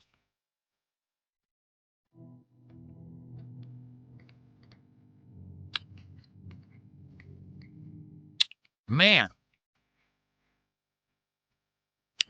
The tism. Wow. The tism. I'm not kidding. All you taste is tanginess. I can't identify anything that's in that sauce. It is just pure tanginess. So if you like tangy flavors, that's all I can describe that as. It's not like mayo. It's not like mustard. It's not like a hot sauce. It's just tanginess on the tongue. And it actually persists. Like, it's persisting. Like, I remember when I was a kid, I used to eat Miracle Whip, which is supposed to be an alternative. You were eating Miracle Whip out of the jar? I'm lying, chat. It would be funny, though. Like, I eat Miracle Whip. What's the context of that, Phil? All right, you like creamy white stuff in your mouth. Okay, whatever, I guess. To mayonnaise, and it has a tangy zip. That tastes like only the tangy zip of Miracle Whip and nothing else. Okay? So if you want tanginess in a sauce, that way. Phil comes across like someone who ate mayo out the jar when he was a kid. He really do. He's falling into that category of someone who would do that. Wendy's signature sauce, that is exactly what that is. Go for it. If you're looking for any other flavors, you're going to be very disappointed. Okay? It's not bad, but typically I want something more than just tanginess in a sauce. I don't want one note, you know? Okay. And and his wastefulness is insane to me. Like, that's one thing that, like, I don't think is ever, it's never approached, I think, enough, I should say. Not really appropriately. Or it's not pointed out enough. It's how wasteful he is with food. It's almost ridiculous how wasteful he is. And don't get me wrong, it's a condiment. He paid his 50 cents for it or whatever, so fuck him. But still, it just seems incredibly wasteful. On to the next. What should we try next? Let's try honey barbecue.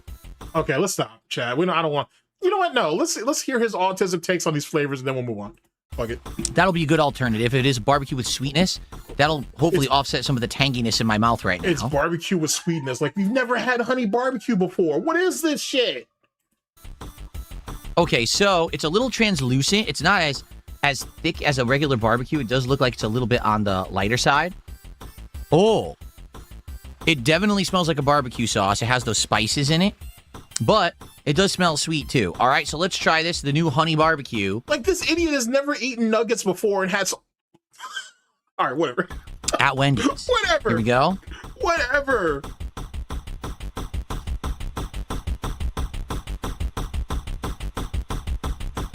What the? Do you guys hear that in the background? Is that fucking cat getting pounded out? Here, let me bring that back. Did you guys hear that shit? It's like a thumping, right? Oh, it's the music. Oh, it's his trash music. Oh, okay. For a minute there, I thought fucking cat was getting broken off, and I didn't get invited. That's kind of fucked up. At Wendy's. Here we go.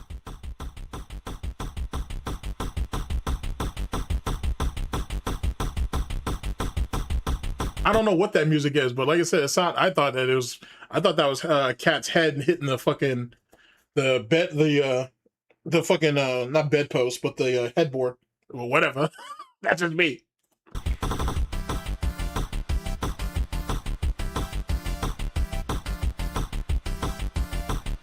Sounds like kind of like some retro video game music. I just can't place where. Okay, so it's not bad, but it is way more sweet than barbecue, if that makes sense. It's very sweet sauce. The barbecue almost takes a back note to the sugar because it's honey barbecue.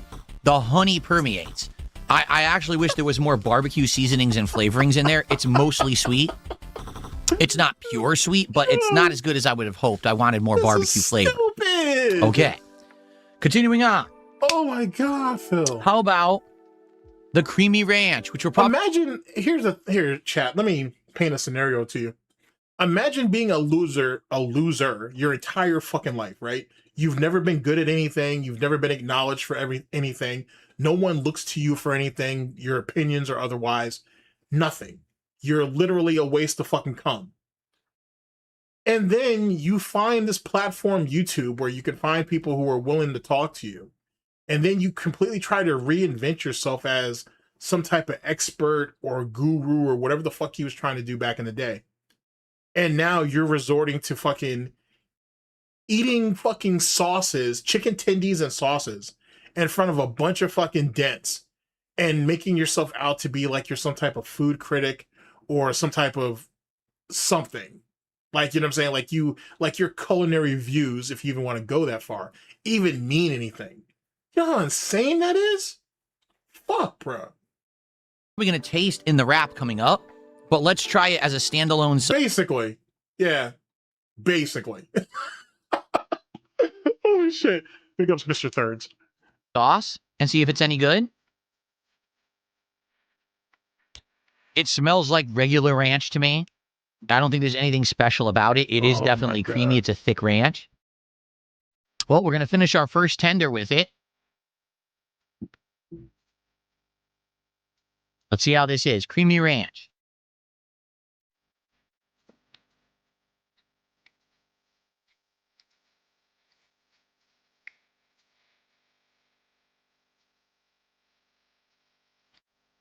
There is nothing special whatsoever about that. It's incredibly typical ranch flavoring. Nothing good, nothing bad, just it is. So if you want ranch, you got your ranch. It's okay. Did he expect it to be anything else? Jesus Christ. Okay, moving on. Yes, please. Now we're going to do some of the special ones. Let's do Scorching Hot. Let's try Scorching Hot, which is a bright orange. Okay, Scorching Hot. Let's see if this is hot or not. Oh, Hot or not? fuck. Imagine what it's like to be cat in that house. Holy shit. It doesn't smell hot. You know what it smells? Tangy. All I smell, it's like tanginess. God damn. But I don't smell any heat in there at all. Slow death. Now I'm very apprehensive if this is really going to be spicy at all. Literal slow death. That's unfortunate. Okay. On to the next one. Here we go. Here's our next tender. Let's dip it in the Scorching Hot. Let's get a good amount, too. Okay, there it is. Let's go for it.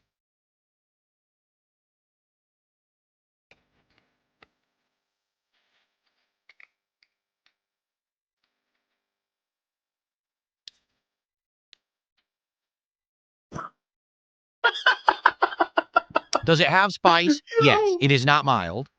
Okay. It's on my tongue. It's actually building. So so that's good. It's like a slow build spice. It definitely is based on some kind of a pepper. I don't know which one. However, it's not scorching hot at all. It's not like, oh, my mouth is burning, my eyes are watering, nothing like that. It definitely is on my tongue, and it is permeating, like it's still there. So that's good. Maybe if you eat more, like, I don't want to go crazy because I have so much to eat, but maybe if you eat the whole thing, it builds and builds and builds and would actually get hotter. It's actually not bad. In fact, you want to know the truth?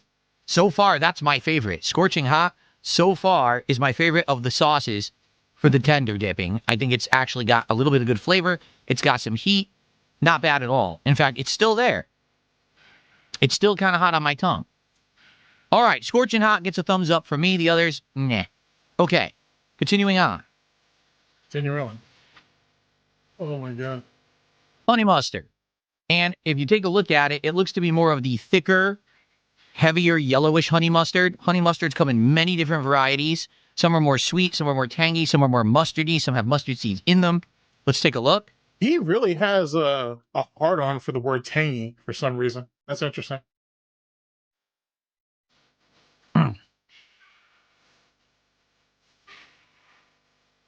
Smells like it has a bite to it. It doesn't smell mild or sweet. It actually smells like a bite, like a mustard bite. But as you can see, there's no mustard seeds in there. It is pure yellow.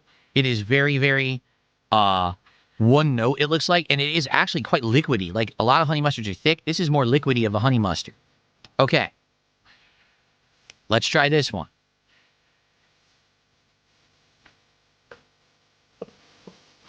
No. Holy shit.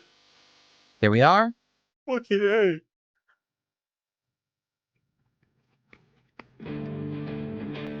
Jesus, Phil, your music sucks. As I suspected, way more mustard flavor than sweetness. Like honey mustard, think, oh, it's going to be too sweet. It's way more mustardy. I like that about it. That's not bad. And it has a mustard aftertaste as well. That's also not bad. So I would say Scorchin' Hot and the honey mustard so far are my two favorite sauces. I didn't really like the first three. Okay. Okay. All right, last one. Okay, thank God. Sweet chili. So this is all 6 of their dipping sauces that they now have there. That's right, there's nothing else. All the other thing they have is ketchup. That's it. So they got rid of anything else. If they had any other sauces at Wendy's, they're no longer on the menu, just so you know. This is all you can get. Okay? Depends on your area, but all right. Sweet chili sauce. Out of all of the sauces, this one is by far the most translucent, meaning I can see through it. Really? You can see through that, Phil? You can see right through. All right, well, whatever. Ooh. I don't think you know what translucent means. Definitely has chilies in there. I could smell them. I smell tanginess, I smell sweetness, and I smell spice. That's maybe the most aromatic. Is everything to you tangy, Phil? Boy, your palate. You never did. I kind of blame Lauren. Not Lauren. Yeah, actually, or Linda. I kind of blame Linda for that shit. They did not develop your palate at all. That's unfortunate. They did not develop your palate at all. Jesus Christ. Either that or you're such a mongoloid that the moment you got your own money, you just started spending it on subpar food. One of the two. Could be both. Of all the sauces. That is unfortunate. I think it is. Okay. Now let's try the sweet chili sauce. Here we go. Translucent, like I said. See that? Yikes. Holy shit.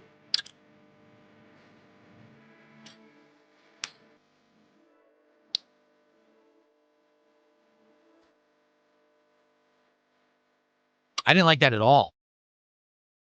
Not at all.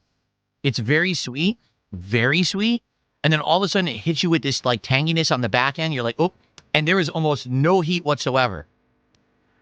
It's mostly sweet and tangy. That's disappointing. It's supposed to be chili sauce. Like I want heat, chili heat. I got nothing. Yeah, it's chili. Chili sauce comes in varieties, my guy. I guess you haven't figured that out yet, but holy fuck. Chili sauce comes in varieties, my guy. All right. All right, chat. Let's go ahead and get you guys off of that shit. That's fucking fantastic stupidity there. That was some next level bullshit. I was not expecting all that. I'm glad I did it, but fuck it. Hey, that was ridiculous. Oh, I'm sorry. Let me see if I can take that off real fast. That's insane. MC2 Tech Reviews says, What's up? for fuck's sakes. Indeed. All right, there we go. Holy shit, that was mongoloid as fuck. All right, so there's that. Here, let's see what else. Let's see what other fun stuff I can drum up for you guys. Okay, here. Let's check this out real fast. We're gonna jump over to LTG for a minute. So there's this guy named Split Screen here, and like I said, he's been doing some pro, at least 2 videos so far, pro LTG shit, I guess.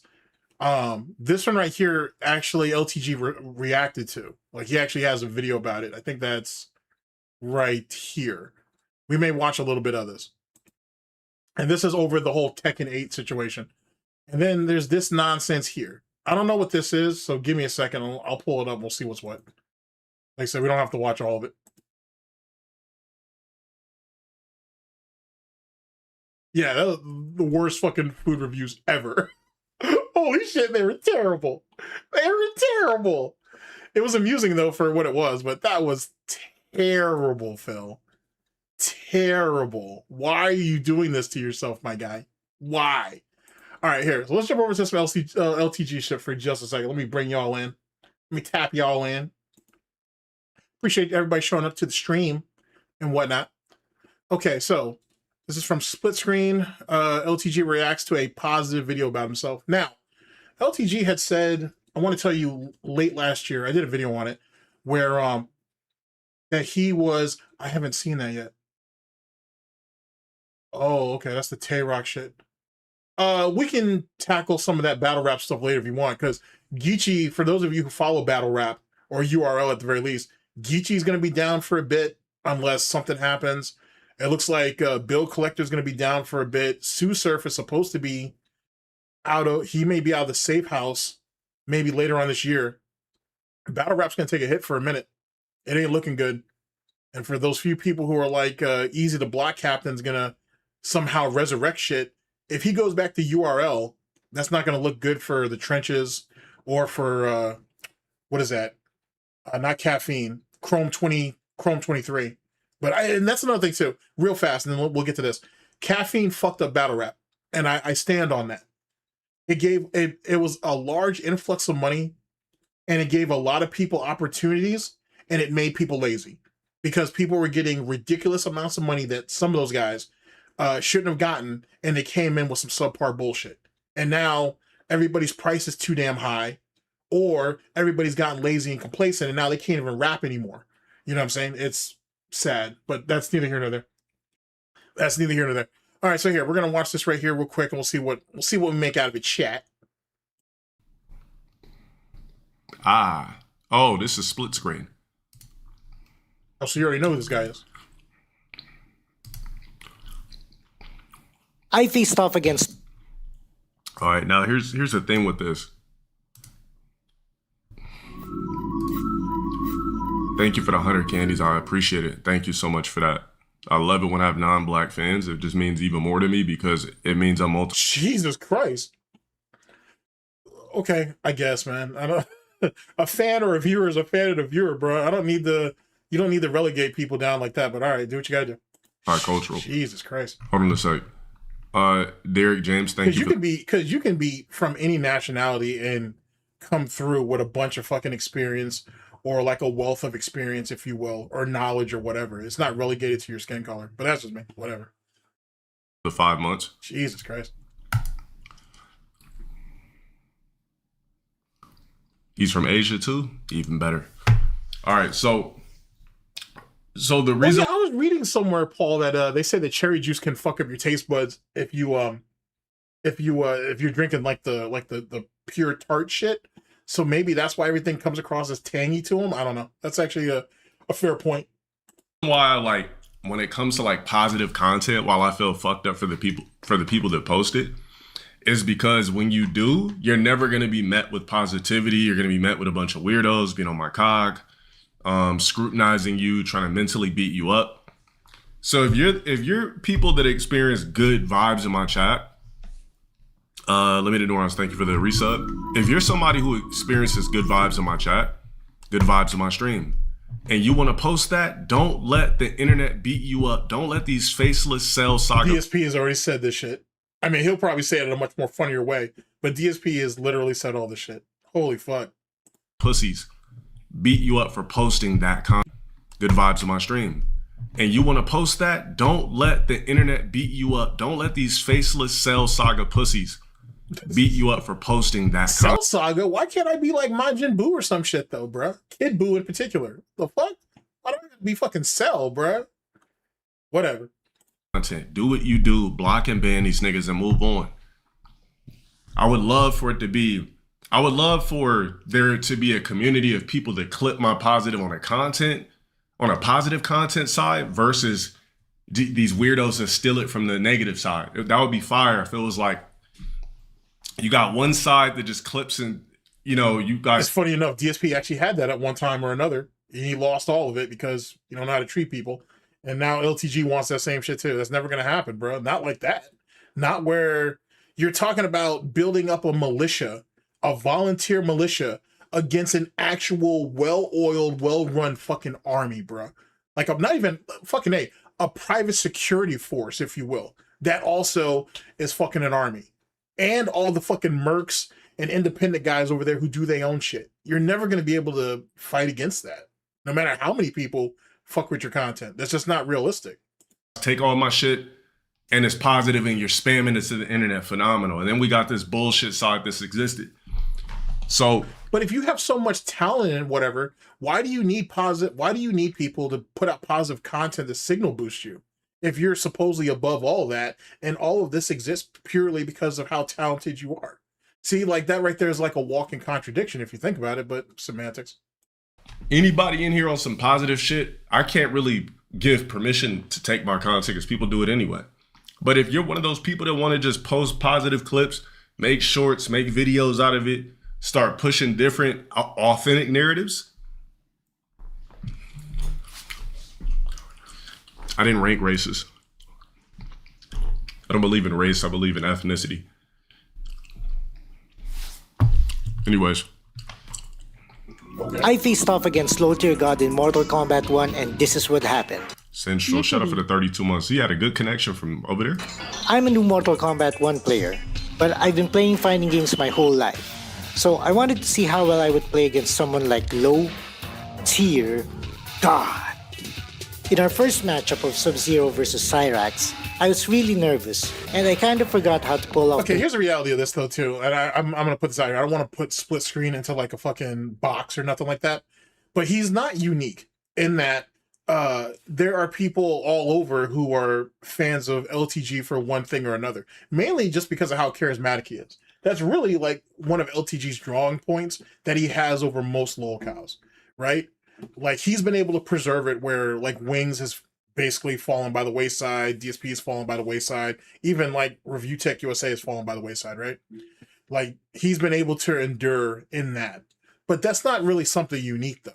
Like, you know what I'm saying? Like you move through certain like FGC like circles or whatever, and LTG's not, I mean, they're not gushing over him, they're not glazing or anything, but they're like, yeah, I think that dude's kind of funny if you bring his name up.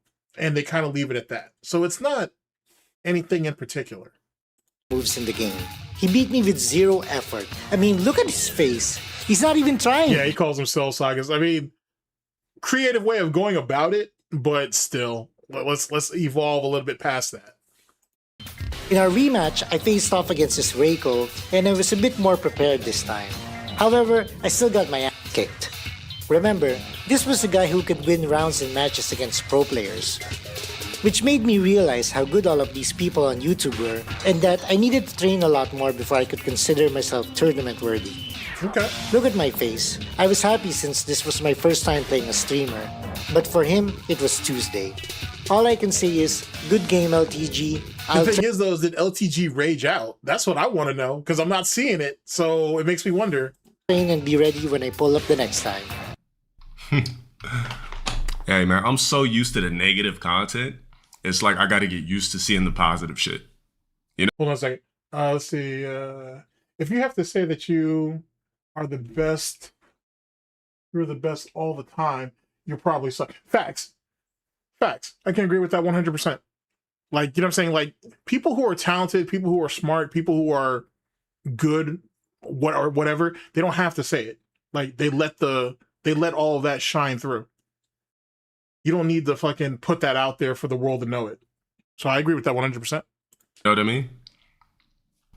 Split screen. Thank you for being positive. I appreciate it. Thank you. I don't even realize that's how I look when I play fighters. I just be like, all right, cool. All right, playing somebody else. I'm not like, yeah, definitely. And don't let, to the people out there, including split screen, don't let these faceless bots make you feel bad or make you feel a way about anything. You're showing your fucking face, for goodness sakes. These niggas don't even have the balls to show who they are. And then when we do see them there. So would you be speaking about homeboy with that type of confidence if he didn't show his face? I'm just asking. I'm asking for a friend. Grimy, disgusting, ugly bums. So don't let the internet make you feel away because you're in my stream, fuck with my content. Well, ultimately, that's what these weirdos do themselves. Now, keep in mind, this is the same guy who has random people on the internet making him feel a certain type of way and got him raging out at any given moment. Jesus Christ, bro. Like, that's the thing though too, right? Like, it's human nature to kind of gravitate towards negativity or whatever. Like, not everybody's built that way, to be honest. You really have to just be comfortable with who you are to not let shit like that bother you. But to some degree, it bothers everybody to some extent, just some people more than others. So saying shit like this is just dumb. You know what I'm saying? It affects you. It has an effect on you. It has an effect on people who support you. It has an effect on people around you. Eat that. You know what I'm saying? That's just the way it is. Either you're going to listen to it and grow from it, or you're not and you're going to ignore it. One to two.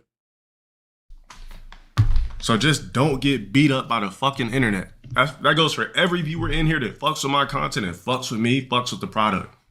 Don't let the internet beat you up. Mind you, I'm telling you this from experience. Obviously, you know where you're at. I've been dealing with this for 10 years on the internet. Literally since 2015. You rewind the clip, people been stalking, clipping my content, stealing it since 2015. Nothing's changed. All right. So if I can take it, you can. All right? You might be taking it, but you're not dealing with it well. I'll tell you that. You may be taking it, but you're not dealing with it well. All right, so let's go ahead and move on to this one right here. We're gonna watch it from LTG's point of view though, but the dude does have his own video up here. Let's see what he fucking thinks about this shit. Okay. All right, let's go ahead and punch in. 9 minutes. All right, look, before I even click on this, here's the problem. I'm not even gonna go to your comments. 325 comments because you said somebody, because it's not negative. Your video gets 325 comments and only 1.8K views. See how shit works? They're literally programmed to just fake dislike me and then suck my IRL virtually. Jiggle posted this tweet about Tekken 8. February 3rd, 2024. I like Tekken 8, but it's hands down the most Mash-friendly, scrub-ass, remedial version of Tekken I've ever played. Namco really tried to appease to the low IQ with this one. Bravo, which is true. And now look at their game. And now with Season 2 about to end, it seems like everybody agrees with him. Look, somebody said you called it, game is done. He was right about Street Fighter 5 and Tekken 8, but we're not ready for that conversation. I think we owe this guy an apology. He agrees with him. A lot of fighting games nowadays are struggling to maintain a user base. 2XKO just got layoffs and a lackluster launch. Mortal Kombat 1's shelf life has been cut. Oh yeah, I'm gonna talk about that too. If that's the stuff. My bad. I'm gonna talk about that because I saw how fucking DSP went ahead and got in his feelings over the Cannon Brothers over that bullshit. I'm gonna talk about that with the whole X2 KO nonsense. I'm gonna speak on that shit if I haven't already. That shit's silly that DSP bitching and complaining about all that. That shit happens a lot. Mortal Kombat 1's shelf life has been cut. Like fucking A, there's rumors going around that there's like an X Defiant 2 in the works, which is bullshit if that's really the case. Because I love the first one, but Ubisoft didn't support the shit, and that's why it died. But anyway, but this is what's happening to games, bruh. They build games now for people. Well, let me reword this. Some games are put out for people who just have short attention spans. That's just, it is what it is. You know what I'm saying? They very rarely do you see a game these days that's built with real longevity. Now, I'm not saying that for all games, so let me try to cover my bases. But most games aren't built like that anymore, to be honest, which is unfortunate. But then again, most games are targeted for streamers and content creators to some degree, theoretically. Very short, and Tekken 8 has been getting mixed reviews. RTG has been saying that modern fighting games are remedial. Dude, I'm talking about these current day remedial fighters. And now it seems truer than ever. But could it be that LTG's takes on fighting games have always been on point? Now, before you go into the comments and start hating, let's analyze this a bit further. You're probably already familiar with all of the rage quitting and rants that have made him viral over the years. He does it quite a bit. But have you ever thought to yourself why he does that? So I checked out his streams to see if he acted just like in the clips. He was running a Mortal Kombat 1 lobby, and when he got beaten by this smoke player, he was actually happy to see a good player get a victory over him, and even congratulated him. Finally, we got somebody who's fighting back. About time. Damn. But here's the thing, though. How does low tier guy define a good player and whatnot? And that question right there could be posed at Wings and at DSP. How do they actually define good players? You know what I'm saying? Because they're real loose in the goose about that shit, right? Because a fucking just a beast ass player could come in and say flowcharts, pattern players, they're cheating, whatever. And then some other dude may pop in and be like, oh, you know what? That guy was all right, or that guy was pretty fucking good. I respect what he did. There's no consistency. You know what I'm saying? There's no consistency at all. Just like if they play a match that's close, oh, it's the other player's fault that it was close. If they dominate the other person, right, but they feel some type of need or reason to respect them, okay, that was a pretty good match, pretty great match. Like, how do they define that? And you got to be careful when you try to defend like any of those guys on that, because it's not consistent. It's not consistent at all.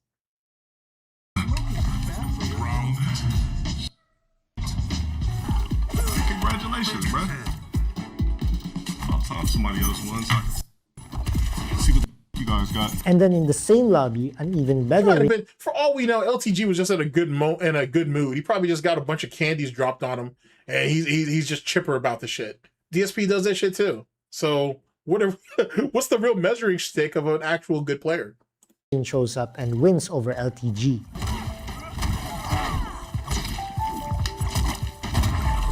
I like it. Yeah, I remember that lobby. That shit was crazy. But again, look at him. He's happy that there are good players in the lobby and even says that it was nice. I like it. That was nice.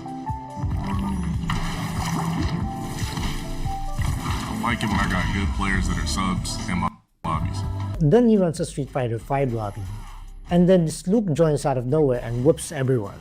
Now, it's pretty well documented that Luke is top tier in Street Fighter 5. However, when it was LTG's... Here, actually, hold on a second. Someone actually has an actual good point here. Let's see here. All right, Mr. Third, you're up. Murdered83 says. And Tekken 8 has problems, but this is not an intelligence problem. I agree with that. Murdered83 says. An argument. With the level of play we have now with the pros, do we want consistency? Actually, that's actually a very good question. That's actually a very good question. When you sit down to play a game, or a fighting game, let's say that. When you sit down to play a fighting game, do you want to always be able to know what's coming at you, or would you rather have variety for variety's sake? Which I guess like kind of goes back to the argument between like why Street Fighter 4 was so good compared to like Street Fighter 5, right? Because like a lot of people say that doesn't matter how you play a character, you can have 10 people who play the same character and they can play it, each one of them play it slightly different. But I feel like you had that in Street Fighter 5. It was just the fact that like the way the engine is set up, it prioritized strong footsies, conversion, and you just had to have a strong mid-range game, I think. Allow me to think on that, actually. Allow me to think on that.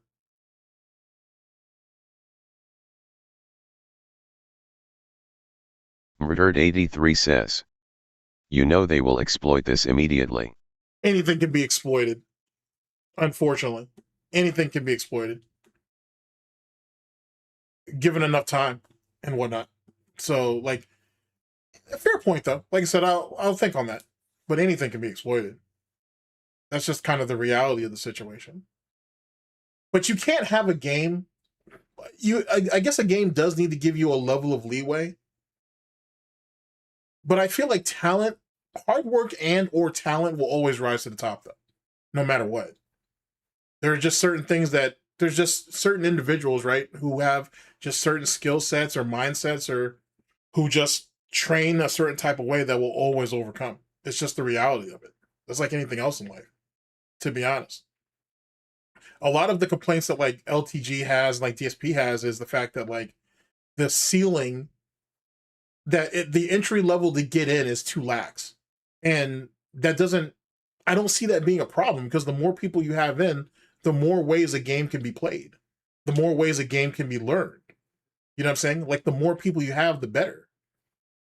You know what I'm saying? A skill ceiling, will naturally develop as the competition grows, or as the community grows, I should say, around a particular game, and as the competition grows.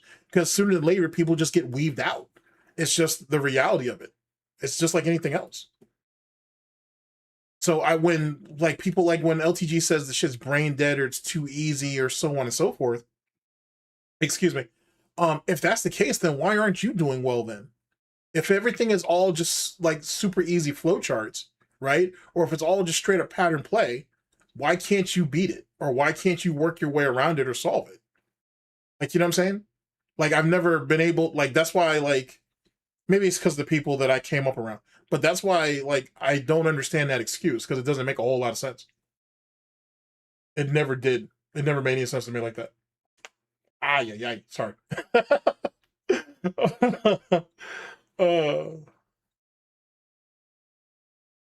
Yeah, the meta isn't always forgiving us facts.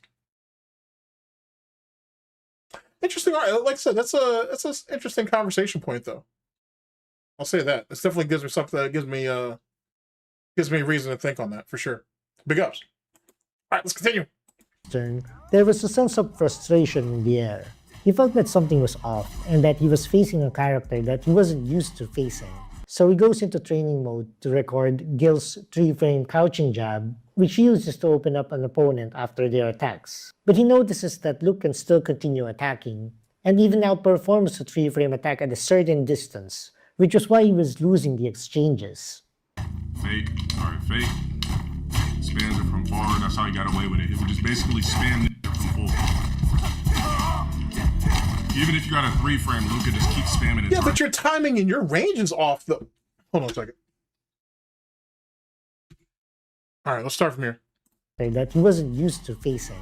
So he goes into training mode to record Gil's... At least he's actually using the lab. I will give LTG that. He does know how to lab. I'll give him that much. 3-frame crouching jab, which he uses to open up an opponent after their attacks. But he notices that Luke can still continue attacking, and even outperforms the 3-frame attack at a certain distance, which was why he was losing the exchanges. Fake, alright, fake. Spams it from far, that's how he got away with it. He would just basically spam it from full. Even if you got a 3-frame, Luke could just keep spamming it. Yeah, his timing and his ranging is off and whatnot. To be honest, that's clearly what that is. Like, you know what I'm saying? You need to time that better. If you're looking to use that as like an instant counter or to snuff something instantly, you're going to have a problem. Clearly. With that knowledge, the Luthier God gets a decisive 2-round victory against the Luke player. And then he goes on this awesome rant which we're all used to listening to. Hey, you can suck my big ass, hot, steaming, veiny, big, bulging BBC. You'll never play me in life again. I just wanted to expose your frame data, you sorry ass. You got away with that for for so long. So I went, Christ. checked the lab real quick, seen everything you was doing was fake, and it's over for you. Big ups, chat. Holy shit, bruh. Now suck a big ass virtually. You'll never in life play me again, motherfucker. Now choke on that. Now, I know what you're thinking. LTG hasn't changed, right? But in a complete surprise, 2 days later, Hey, didn't DSP just recently tell somebody to suck his dick too? Now you're starting to see where DSP's getting that shit from. Holy fuck, bro. LTG actually unblacklists the Luke player. This is why I unblocked this. I'm like, the other night I'm like, I'm mad at for losing to shit I don't know the frame data to. Wait, hold on a minute. Let me just go to training mode real quick. Round 2. Figure it out. Unblock him. Let him come back. You blocked the guy just because you didn't know the frame data for his kit. Okay. Okay. Now I'm hearing it all. Now I've heard it all. Holy shit, that's crazy, bro. Here and enjoy the You ain't game. got shit else And better then to he do. wins a 3-match set against him.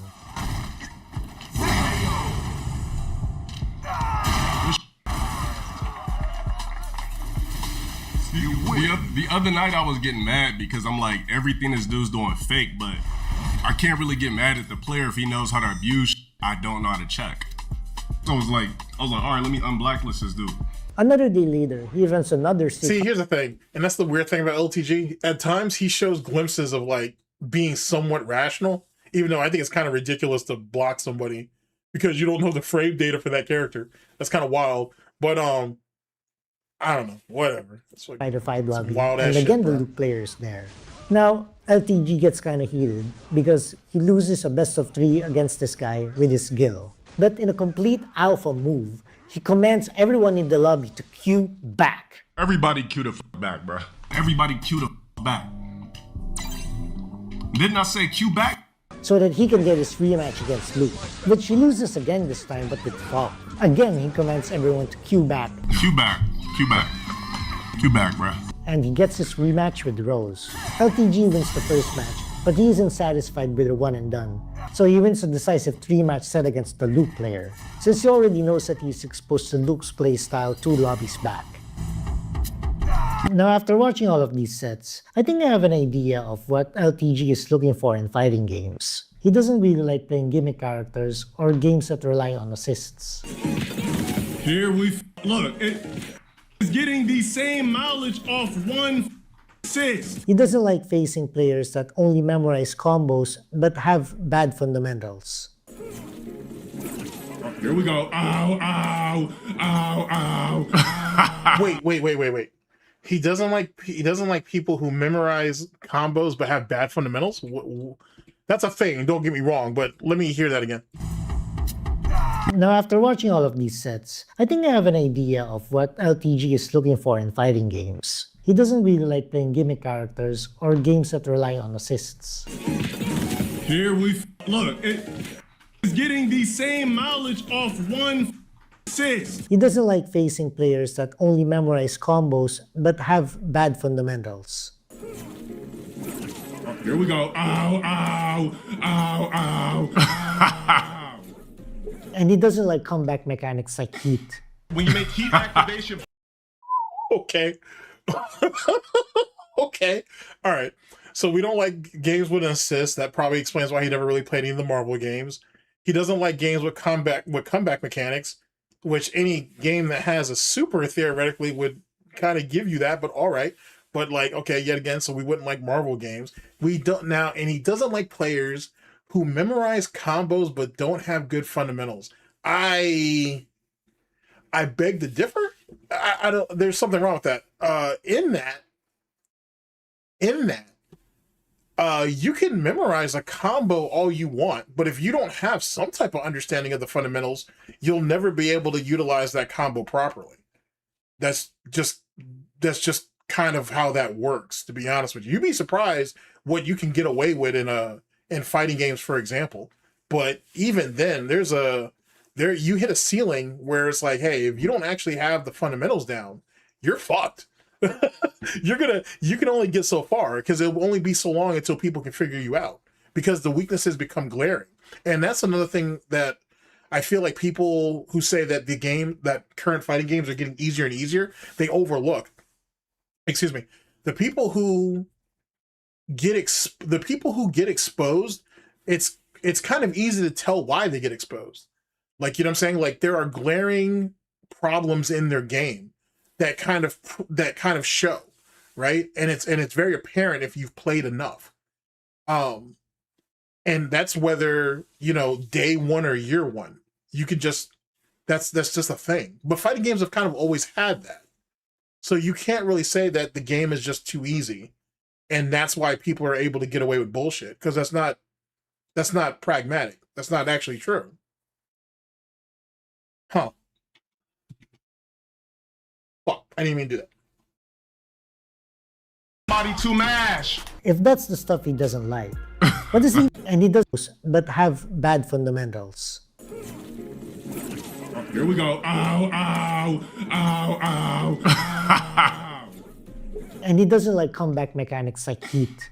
When you make heat activation plus on block, it allows somebody to mash. If that's the stuff he doesn't like, what does he even like about fighting games to make it his main genre of gaming? If you paid attention to the clips, you'd notice that he doesn't back away from a fight, and he keeps rematching even if he's lost.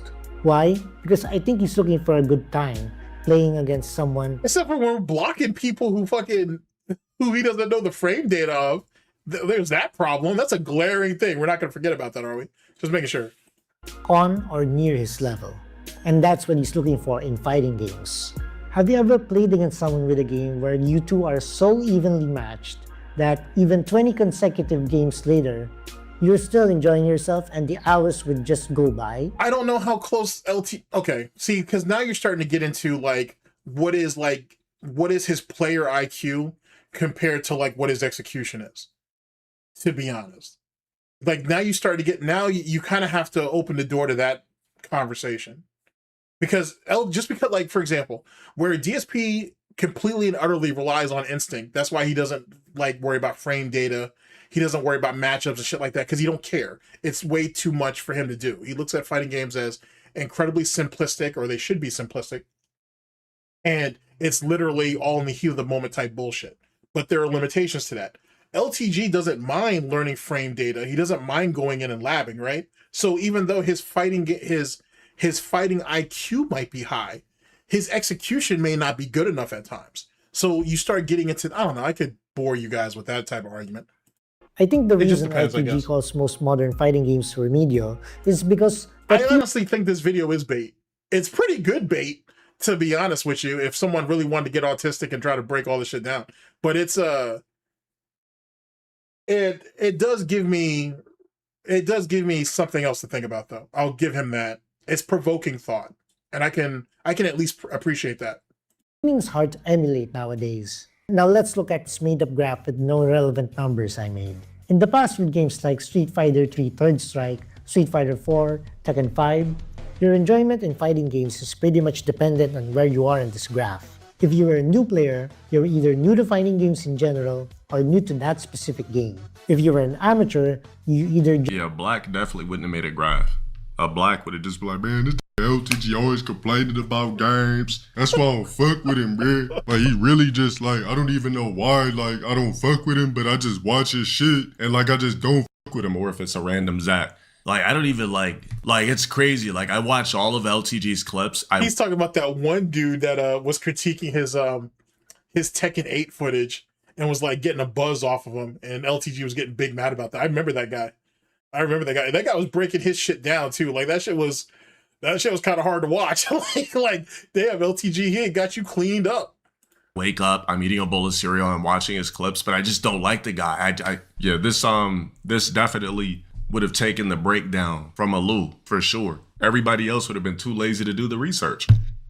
Because everybody else is too scared to fucking drop the content. Most of your shit is gone. Like, go back and try to find some of those streams, unless he's already archived them or cut them up and posted them. Other than that, most of that shit is gone. So unless you're there, you're getting it from a troll channel, you're not getting it. That's his own fault.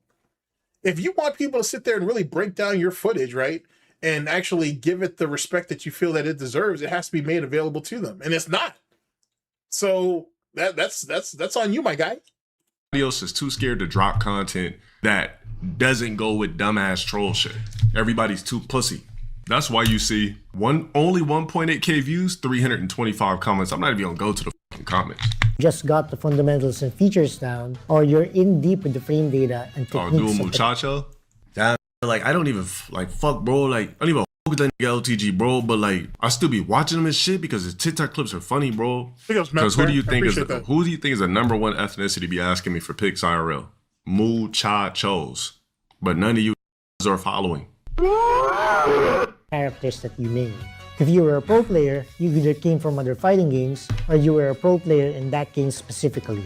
These fighting games back then were designed so that a beginner could almost never beat an amateur, and an amateur could maybe win a few matches against a pro player. For modern fighting games, these brackets open up in a big way, to the point where there's a lot of overlap. It's all over the place.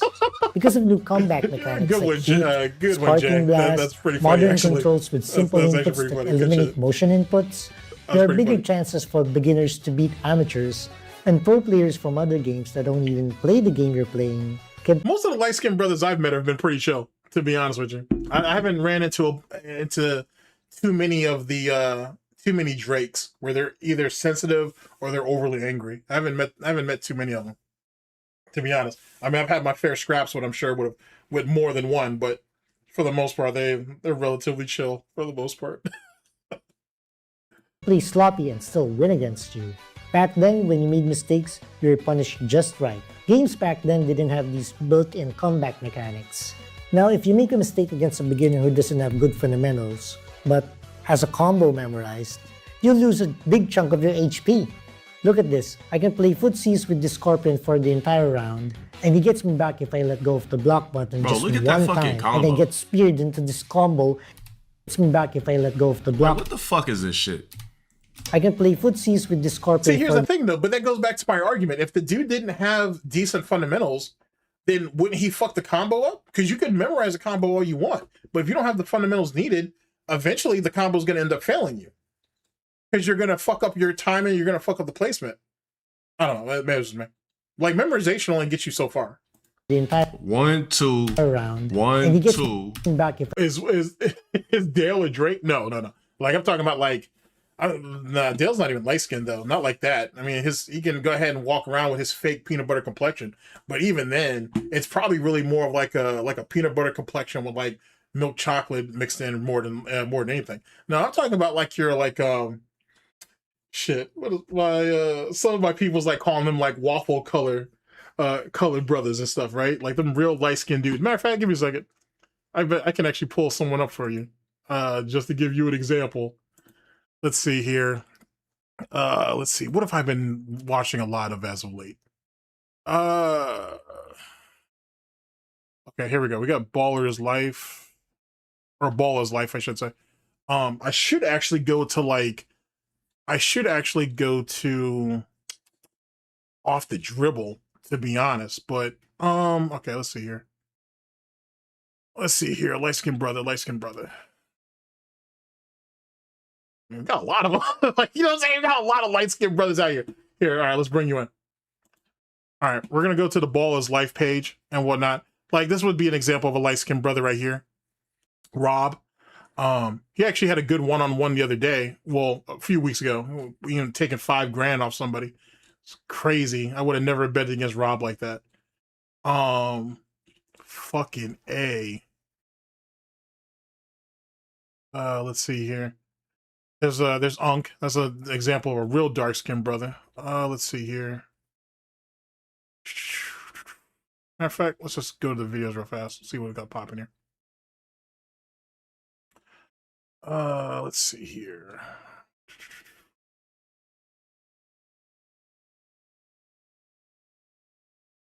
There's an example of some light-skinned brothers there. Like right there, like that. Like that, like, you know what I'm saying? We look at them as kind of like your light-skinned brothers and shit. You're damn near Drake complexion type shit. More or less. That shit's crazy now I think about it. Anyway, I'll check that out later. But that's for you guys who like who fuck with your street ball type shit. Let's see here. if I let go of the block button just one spear. time and then get speared into this combo that takes half my HP. Yeah, like fighting Colin games Kaepernick. nowadays That's feel like actually they were pretty made good. for That's- everybody that's a and nobody pretty at good the same descriptive. time. I never knew why fighting game developers keep pandering to non-fighting game players. It's always good to bring in new players, but the fighting game community is a niche community. Bringing in casual audiences always alienates your loyal fan base. I think fighting games should go a little bit more back to basics. Less gimmicks and less comeback mechanics. Honestly, fighting games don't even need comeback mechanics. Rounds are short within 100 seconds, and having no built-in comeback mechanics make comebacks even more impressive. In MOBAs, you need comeback mechanics because you don't want to spend 40 minutes where you already know you lost at minute 10 and you just spent the last 30 minutes in agony. MOBAs need something that can turn the tide at the 30-minute or 40-minute mark. I would say remove assist in Mortal Kombat 1 and make the gameplay faster. Limit the drive rush mechanic in Street Fighter 6. Remove heat, They're not rage gonna do art, that, wall though. splats. They're not gonna do that. All right, fighting game devs. Here's who started this shit. Capcom started it. It's all Capcom's fault. It's not. Okay, I know where he's getting ready to go with this. Here's the problem with, if you really want to go this route. The issue is that back in the day, fighting games used to be made by like video game makers, right? When you started seeing when you start seeing guys who were in the FGC or guys who actually really like fighting games started to have more of an influence in how they were made, that's when you could say that shit ended up kind of getting fucked up, if you want to go that far with it. Back in the day, like some of your classic fighting games were made by people who just like making video games. They weren't actually fighting game heads. You know what I'm saying? They were kind of just learning as they go. Like, for example, when you look at Super Turbo, right? Like DSP will tell you that's just like God's gift to fighting games. But that shit is buggy as fuck. And more importantly, a lot of the gimmicks, glitches, and shit like that is baked into the game. They weren't FGC guys. There wasn't really an FGC per se that they were building it for. They were just making a fighting game. You know what I'm saying? And, there's some fucked up quirky shit in there. It is what it is. Marvel's Capcom 2 is like a perfect example of that. You know what I'm saying? There are glitches being found in that game 20-something years later. There's all kinds of ridiculous shit that game allows you to do. You know what I mean? But it wasn't made by guys who were FGC heads. You know what I mean? You said she got nasty dislikes. That's what I'm talking about. The dislikes are there because these are the same pussy ass that watch me 24/7. There's no reason to dislike this video. It's just the pussy ass hate train. It's a bunch of bum ass that are literally just fake disliking me for no reason, but would be starstruck in person like usually are. So I wouldn't get discouraged. You got 325 comments on a video, so that shows that people are engaged. Whether it's dick sucking or not, it's there. Like I said, if there was an army of people who clipped my content and flipped it to the other side, yeah, disliking because they want to keep the negativity train on me. Like, let me just pull something up. Let's just say this. You guys all know I love Mike B, right? It is interesting that if you really listen to LTG's argument, he's basically saying he wants insulation. He wants degrees of separation, if you will. That's basically all he's asking for. So it's interesting he's going about it this way, but all right. My favorite actors. But check this out. How come I can't take a picture like this? Now let's just say low tier God, aka Delon Sparrow, takes his pic. Let's just say if I got nasolabials. This would have been saying all types of shit. Let's keep going. Let's just say I take this pic. I got nasolabials, all that type of shit. This would have been blasting, calling me on, all types of shit, right? Yeah, they would have been saying crazy amounts of shit. But it's like the things that other people get away with will never let me get away with it. Like if let's just say randomly I have forehead wrinkles or something like exactly. So when you go to my pics, right, you do know that. So these pictures right here, right? This is not a filter. It's just the fucking lens was so goddamn. I was using the wrong lens, so it's faded. No filter at all. You said you were using who's taking your pictures then? He's saying that he basically is saying that someone's using his camera. So who's taking your pictures then? Pictures right here, right? This is not a filter. It's just the fucking lens was so goddamn. I was using the wrong lens, so it's fake. Wait, so you paid all this money for a camera to take, I guess, semi-professional like photos with, and you don't even understand like. Okay, that's like basic photography, but all right, bro. Whatever. No filter. No filter at all. Yo, wait a second. Pictures right here, Let's check right? the drip This out is real fast. Not a on this filter. It's just the fucking lens was so goddamn. I was using a wrong lens, so it's faded. Try too hard, bro. That's kind of how that's the problem with this shit. Like, he tries too hard. It's not the swag or the drip that he thinks it is. It's just he tries too hard. All right, whatever. No filter. No filter at all, by the way. At all. This is just straight up raw pics. I didn't use one filter on the pic. I just think filtered pics for men are just kind of corny. But, you know, remember, I can't get away with shit. I don't look nothing like the game. You got me fucked up. What kind of shit is that? All the motherfuckers. Oh, I'm sorry. That was funny, though. Oh, I thought that was funny. All right. So there's that. I don't know, chat. I would say that obviously the guy is pro LTG, clearly, and that's fine. Whatever. He's made some interesting points. Nothing to lose sleep over, but I don't know. I'm not I don't think it's as cut and dry as he makes it out to be. But that's neither here nor there. Oh shit. Alright, ladies and gentlemen, so there's our LTG segment. We're not done yet though. Give me just a second. Let's see here. Give me just a second. Alright, so like I said, I'll check that out later. Fucking A, bro.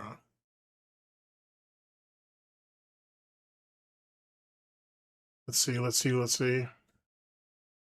Sorry about that. Give me just a second. I want to see if I can find this one where they betted $5,000 and dude counted out that money and it only came out to like 3,400 or some shit. I just saw this shit too. Like, what the fuck? I just watched it.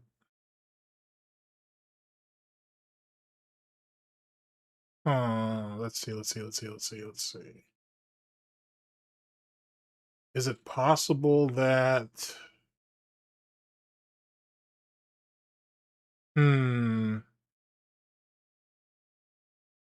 Is it possible it's on a different channel, maybe? Let me try... Give me just a second. We're gonna go into RTU next. Let's see here. Was that the next chapter, maybe? Maybe that was the next chapter. That's when that happened. Let's see. Just came off Warzone.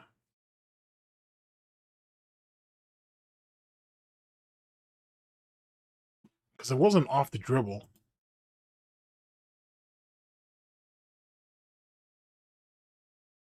All right,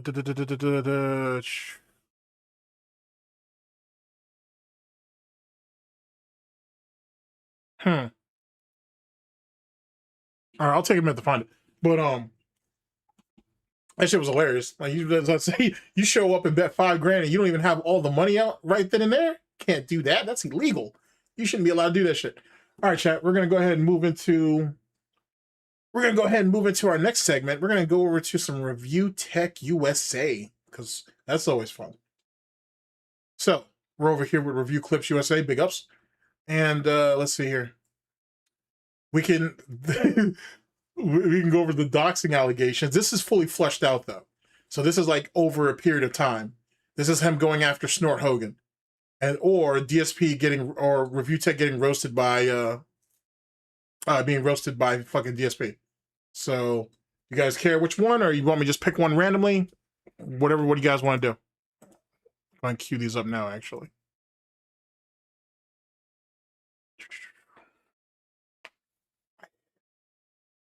No ribs, no rice, no champagne. Oh shit. Oh, speaking of which, actually here, give me a second. Let me check real quick and see when Mikey No More's video dropped, because I think he said it'd be out by now. I could be wrong. He might have had to push it back, I guess. Let's see here. There we go, right there.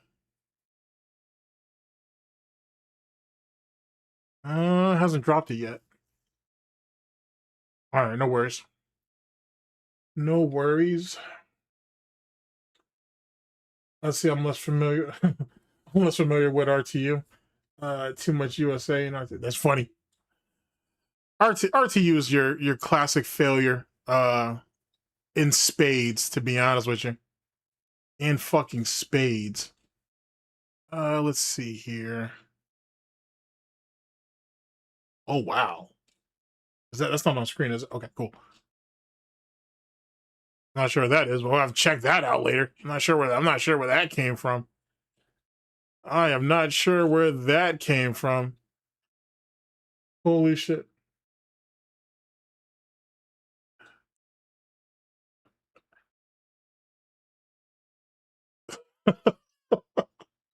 Yeah, somebody went after Snort Hogan. I'm here. Let's go ahead and pull that up then. All right. Their situation in the doc. Here we go. All right, we're gonna go over RTU's doxing allegations, and then I might be able to fit in one more before I let y'all go. Let's see here. All right, yeah, I might be able to fit in one more before we go after that. All right, here we go, chat. So let me bring you guys in. Hit the like on it. All right, so we're with Review Clips USA. RTU Review Tech USA basically addresses the doxing allegations. So it should be interesting. Doxing Act, including offering to pay people to dig up info. Oh, you're talking about with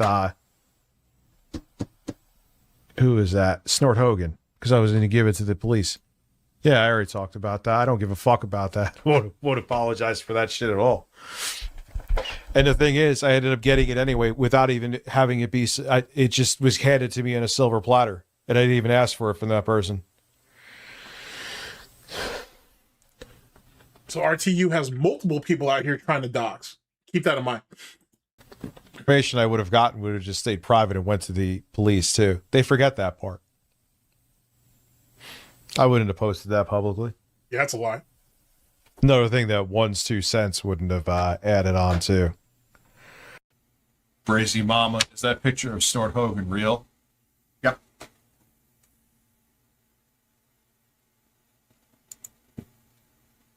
That's all I'll say, man. That's all I'll say. You know how you know, too? Because, like I said before, he's terminal. I like 99% of the shit he says I ignore. Occasionally he gets under my skin and I'm like, motherfucker. But you notice it took a long, for him anyway, it was a long time for him to respond to it. Snort Hogan either but posting an It doesn't prove anything, though. All right, whatever. image of him publicly Whatever. is disgusting. Trolls don't deserve this kind of harassment from you. You can suck my dick. Street Fighter 6. Oh, I don't care. All right, yeah, I dox someone. Listen, I am also the flasher that goes around Times Square and shows people my asshole, too. True story. Oh, boy. You know? Just saying, like, that would help a ton if people would do that. But I just don't get it. I really. Ones could say I'm the fucking Unabomber. Here is the thing. At the end of the day, he is ass hurt because I reprimanded him because he took it upon himself to make rules for my channel that don't exist. Okay. There is no debating that. There is no... As it pertains to oh shit, it becomes default. I don't think so. I don't think it's been confirmed that Hogan got doxxed. As far as I know. So, but not that I've heard. Keep in mind though too, Rich isn't the best. He isn't really the best at that either. You know what I'm saying? That's why he depends so heavily on other people. But nothing is confirmed that I know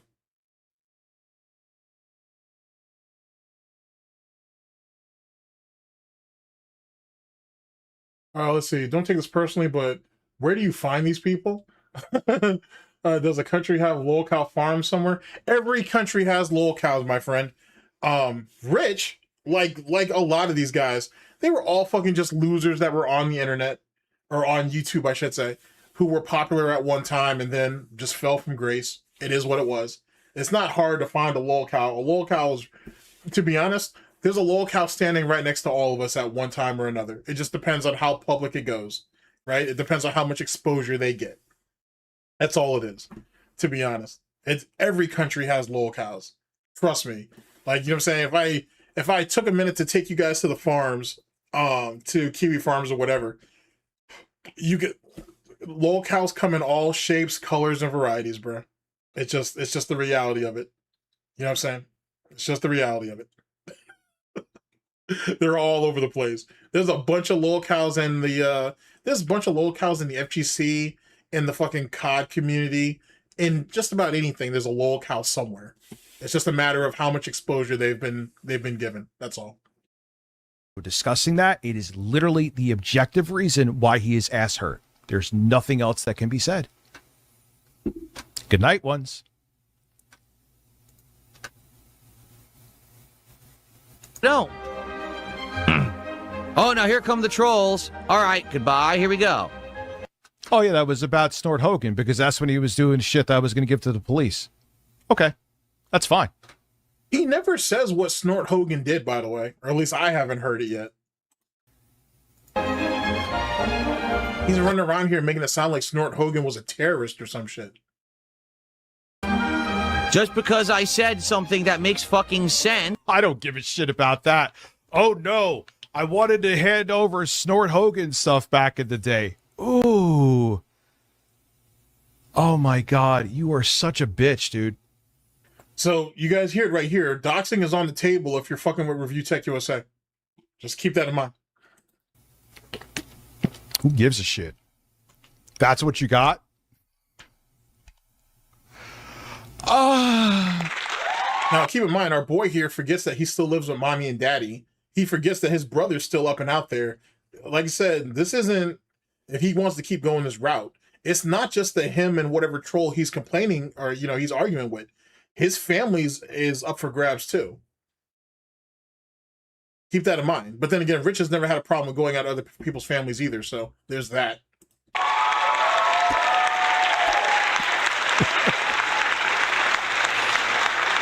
Oh my God. Who cares? That You literally have your people trying to get people's information. never once. Never once. Never once. I let you get away with shit here, man. Jesus Christ. And one time, I do what any sane person would do, and you're angry and sitting there going to talk to fucking weirdos to fucking because you're butthurt because I did what anyone with a fucking pulse would do. Stop streaming. Yeah, Snort Hogan out of all people. Who gives a shit? And again, I ended up getting it from Lord Rush anyway, and I didn't even ask for it. Why would you expose Lord Rush, though? That's all right. Well, that sucks. Oh my God, these fucking people, dude. These fucking people. So now we're outing the people who helped us dox. Okay, there you go on that. Much rather. That's crazy. Oh, the Shadows government ones, please bring up, but don't forget about Mike Nuccitelli.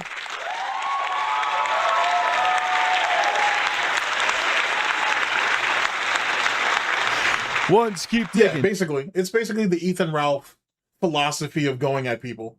It doesn't matter, like, you know what I'm saying? And see, here's the thing, too. When it comes to, like, internet blood sports, for example, like, people don't realize it's not just a bunch of people spurging on the internet. You know what I'm saying? Like, it goes way, way deeper than that. Or it can, I should say. And trust me, you don't want it to go there. Everything and everybody's on the table if you participate in internet blood sports. Like, you know what I'm saying? Like, that just is what it is. It is like it was a scorched earth type situation. Like, you got people who literally got ran off the internet and can't come back. It's not a matter that they won't come back, they can't. Like, you know what I'm saying? Not because they found weird shit in their backgrounds or whatever. Like, whole families got doxxed. You know what I'm saying? Laid everything out over an argument. You know what I'm saying? Over some bullshit. It's nothing to play with.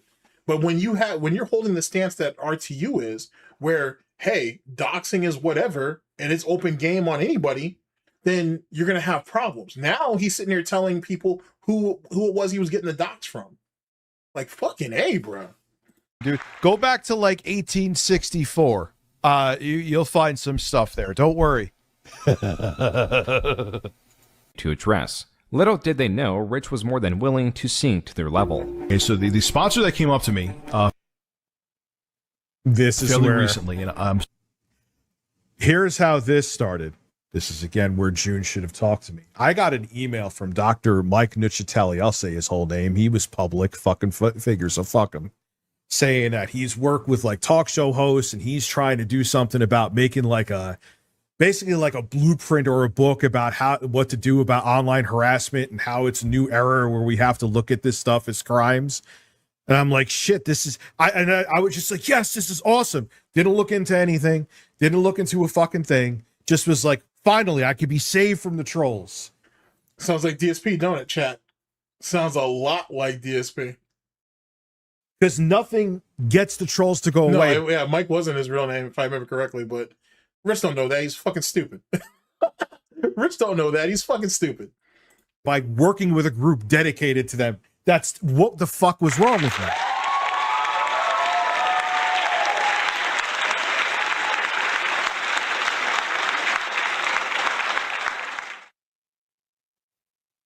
They were worse than the trolls. They were worse than the trolls. Watch. I'll tell you shit that probably isn't even in here to show you how terrible they were. It's funny, too, that he's reacting to this video, but he never reacted to Mikey's video about him, or videos, because I think Mikey has like 3 of them. He won't touch any of them. But that shit hits too close to home, because Mikey basically covered all his bases in that one. It is hell that we're working together is called shadowsgovernment.com. These guys work with digital forensics, online psychological. Someone destroy that soundboard or put more sounds on it. To be fair, I actually have another Steam Deck XL Stream Deck. Hey, I've heard that guy's name before. To be fair. Yeah, that name sounds hella familiar. Excuse me. So there will be more sounds so you don't lose your mind. Oh, he's a troll. Okay, that's what I kind of thought, because that name sounds hella familiar. Criminal profiling, and the one you will still be, dude, you're about like a decade late for me having these people try to help me with trolls. I'm going to be talking about the most, okay, is cyber criminal investigation. Shadow's government was a self-proclaimed white hat hacker. These are deemed ethical hackers who try to expose security vulnerabilities for the companies or individuals they serve or take contracts with. As much as anonymity is valued in this space, Todd Nicely, the person behind Shadow's government, was a piece of shit. What? He started saying weird stuff to me, and it was when Mike Nuccitelli said, "I'm going to break your legs." I was like, "Nah, you boys need to go. You got to go." Wasn't so anonymous. Todd Nicely was arrested after Yeah, this guy right here is the guy behind Shadow's government. impersonating a doctor at Somerset Community Hospital.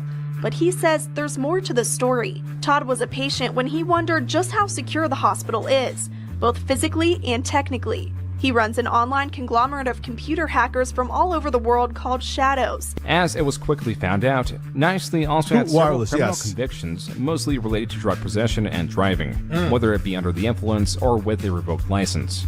Rich had promoted a convicted criminal for reasons that soon became apparent when Shadows sent out a bounty. Quote, Shadows putting out a bounty. No, that was way later. It's when I saw that was when I was like, nope. Actually, you know what though? Fuck him. But the information was fake anyway. Even the shit that he had before this. Now this actually happened. This was after he supposedly got the Look at how quickly he tried to distance himself from this part right here, which is funny because Rich ended up trying to make amends, or he did. He ended up making amends with Big Cheese when the Big Cheese Crusaders kind of went after Big Cheese and whatever. And then he brought him in to try to like team up with him and whatnot. And that didn't really go anywhere. Whatever. It's weird shit. Information. Remember I did that, the whole thing, like, thank you, Anonymous, blah, blah, blah, blah, blah. Remember that? Oh yeah, he fucking still used them. Why wouldn't he? Why wouldn't he? Yeah, no problem, man. Thanks for coming by. Like I said, I appreciate you swinging by the stream. This was after. Bounty on their heads. Easy money. Announcement. $200 for docs on the following. Big Cheese Crusaders bullshit group. They usually go by Review Hell USA, Review Mussolini, or Review something or other. Unquote. While this is hard to verify with complete certainty as it only exists through screenshots and videos, there is other... No, June, he did post that. He did. He absolutely did post that.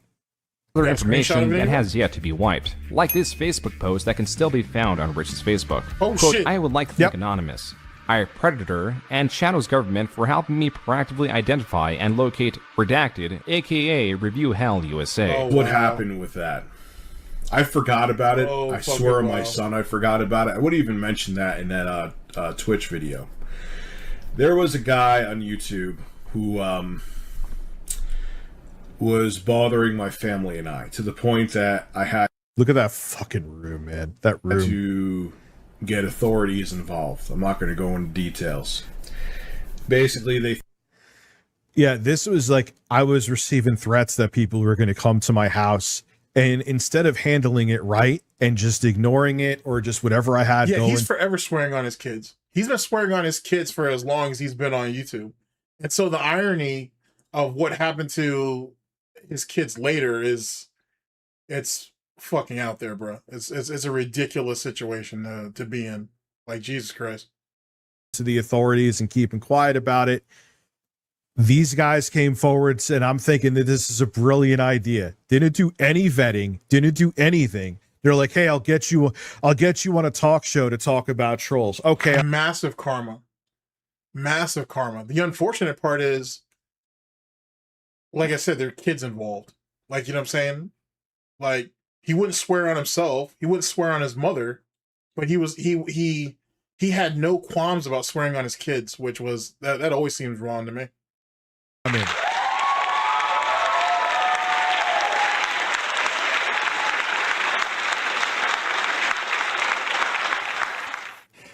but listen, would I have done any of this now? Of course not. Do I shed a single tear about trying to go after that piece of shit, though? No. Would I have done it now? No. But it could be both. Do I care about him?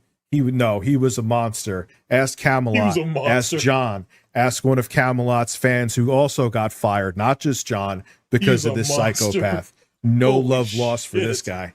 Threw their hands up and there was nothing they could really do. Someone said, "Oh, my glasses were crazy crooked back which then." Ended dude. up being him. That I have that guy's information. Maybe this will put a How dare I stream from a room like that? What is wrong with stop me? to him. How is it that the years of gaps between these two figures here, and you were bad here, you got even worse here? That's insane to me, bro. Holy shit. Like, genetics did not save you at all. So I was like, okay. I mean, and then, like, he's got this crease up here. He also has on the sides. He's a dent. To make a long story short, he's a dent. I dox people now, and on top of it too, you're gonna see the doxes were bullshit. Even the ones they got like, oh, he's in Glasgow. Glasgow is like the New York City of the UK. Oh wow, so it could be millions of people. Thanks, Shadow's government. Okay. Whoop-de-fucking-do. I mean, I kind of thought it was bullshit, but I'm like, all right, I'll put it out there. Archived is Rich posting the pastebin of Review Hell USA. Quote, I remember that. Someone sent me a possible dox of the psycho that has been relentless on me.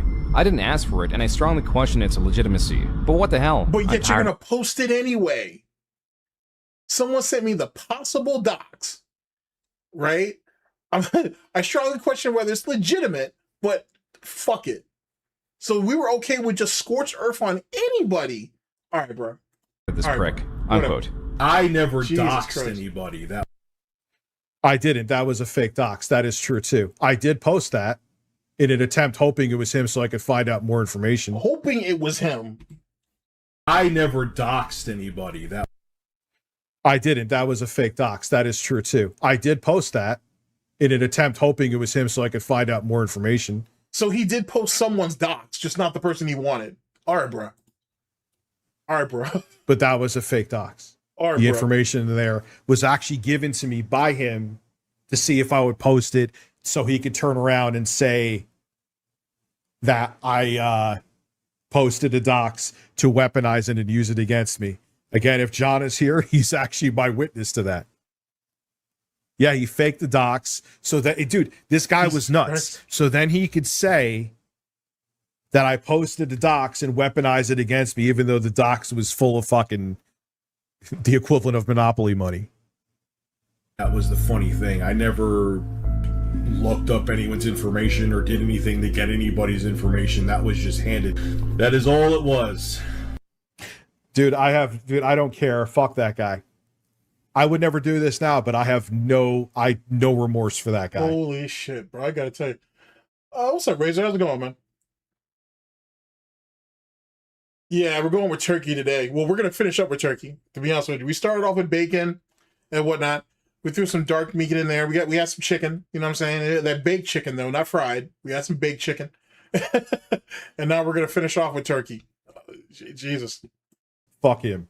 I personally did not get anyone's information. So, but it didn't stop you from using it. So it doesn't matter the fact if you gathered it or not. You still used it.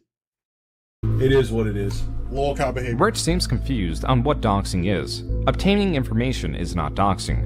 Releasing it is doxing. Yeah, but Rich is a retard though, so of course he fucking mixed that shit up. Severity varies on the intent and widespread of the information. Contrary to popular belief, doxing can be a crime. In the US, it is classified as cyberstalking. You're and real quiet over there, Rich. Where all that ego at though? It's exactly what Rich was doing, specifically posting information or spreading rumors about the victim on the internet or hiring private investigators. Hey, After Rich committed this crime, due to the reaction... God damn, look at you. And here's the thing though too, right? So Rich is like 5'7" or something. So he's like as tall as Macaulay Culkin, basically. But then you're like the size of 3 of that guy. That's insane. That's insane.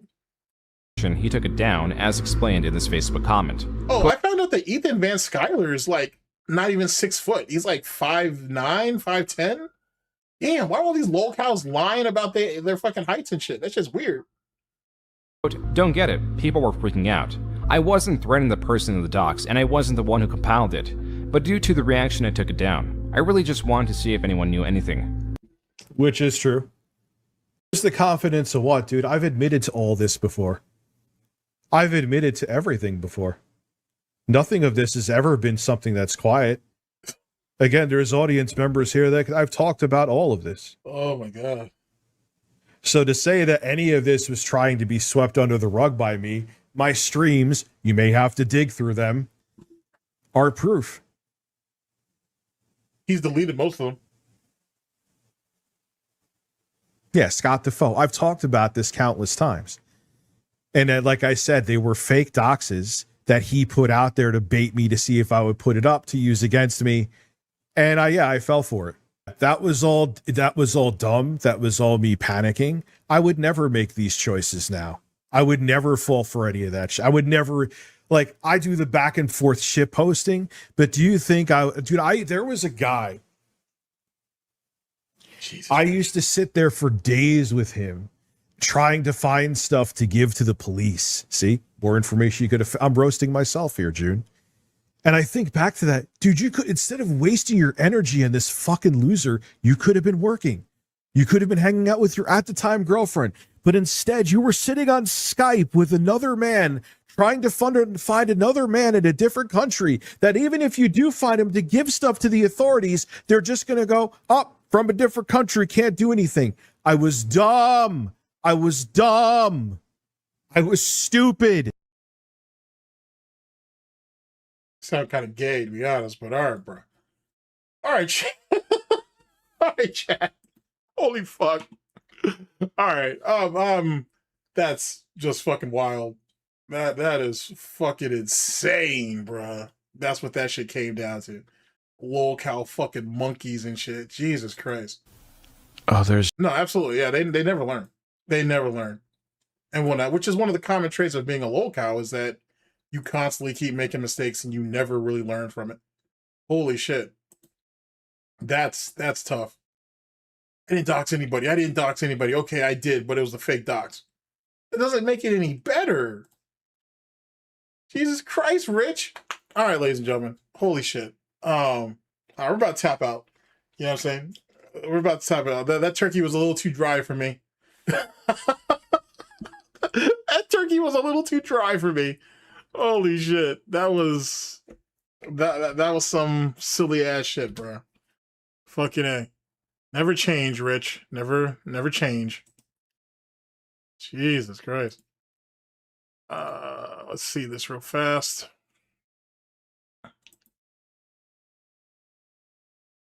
Okay.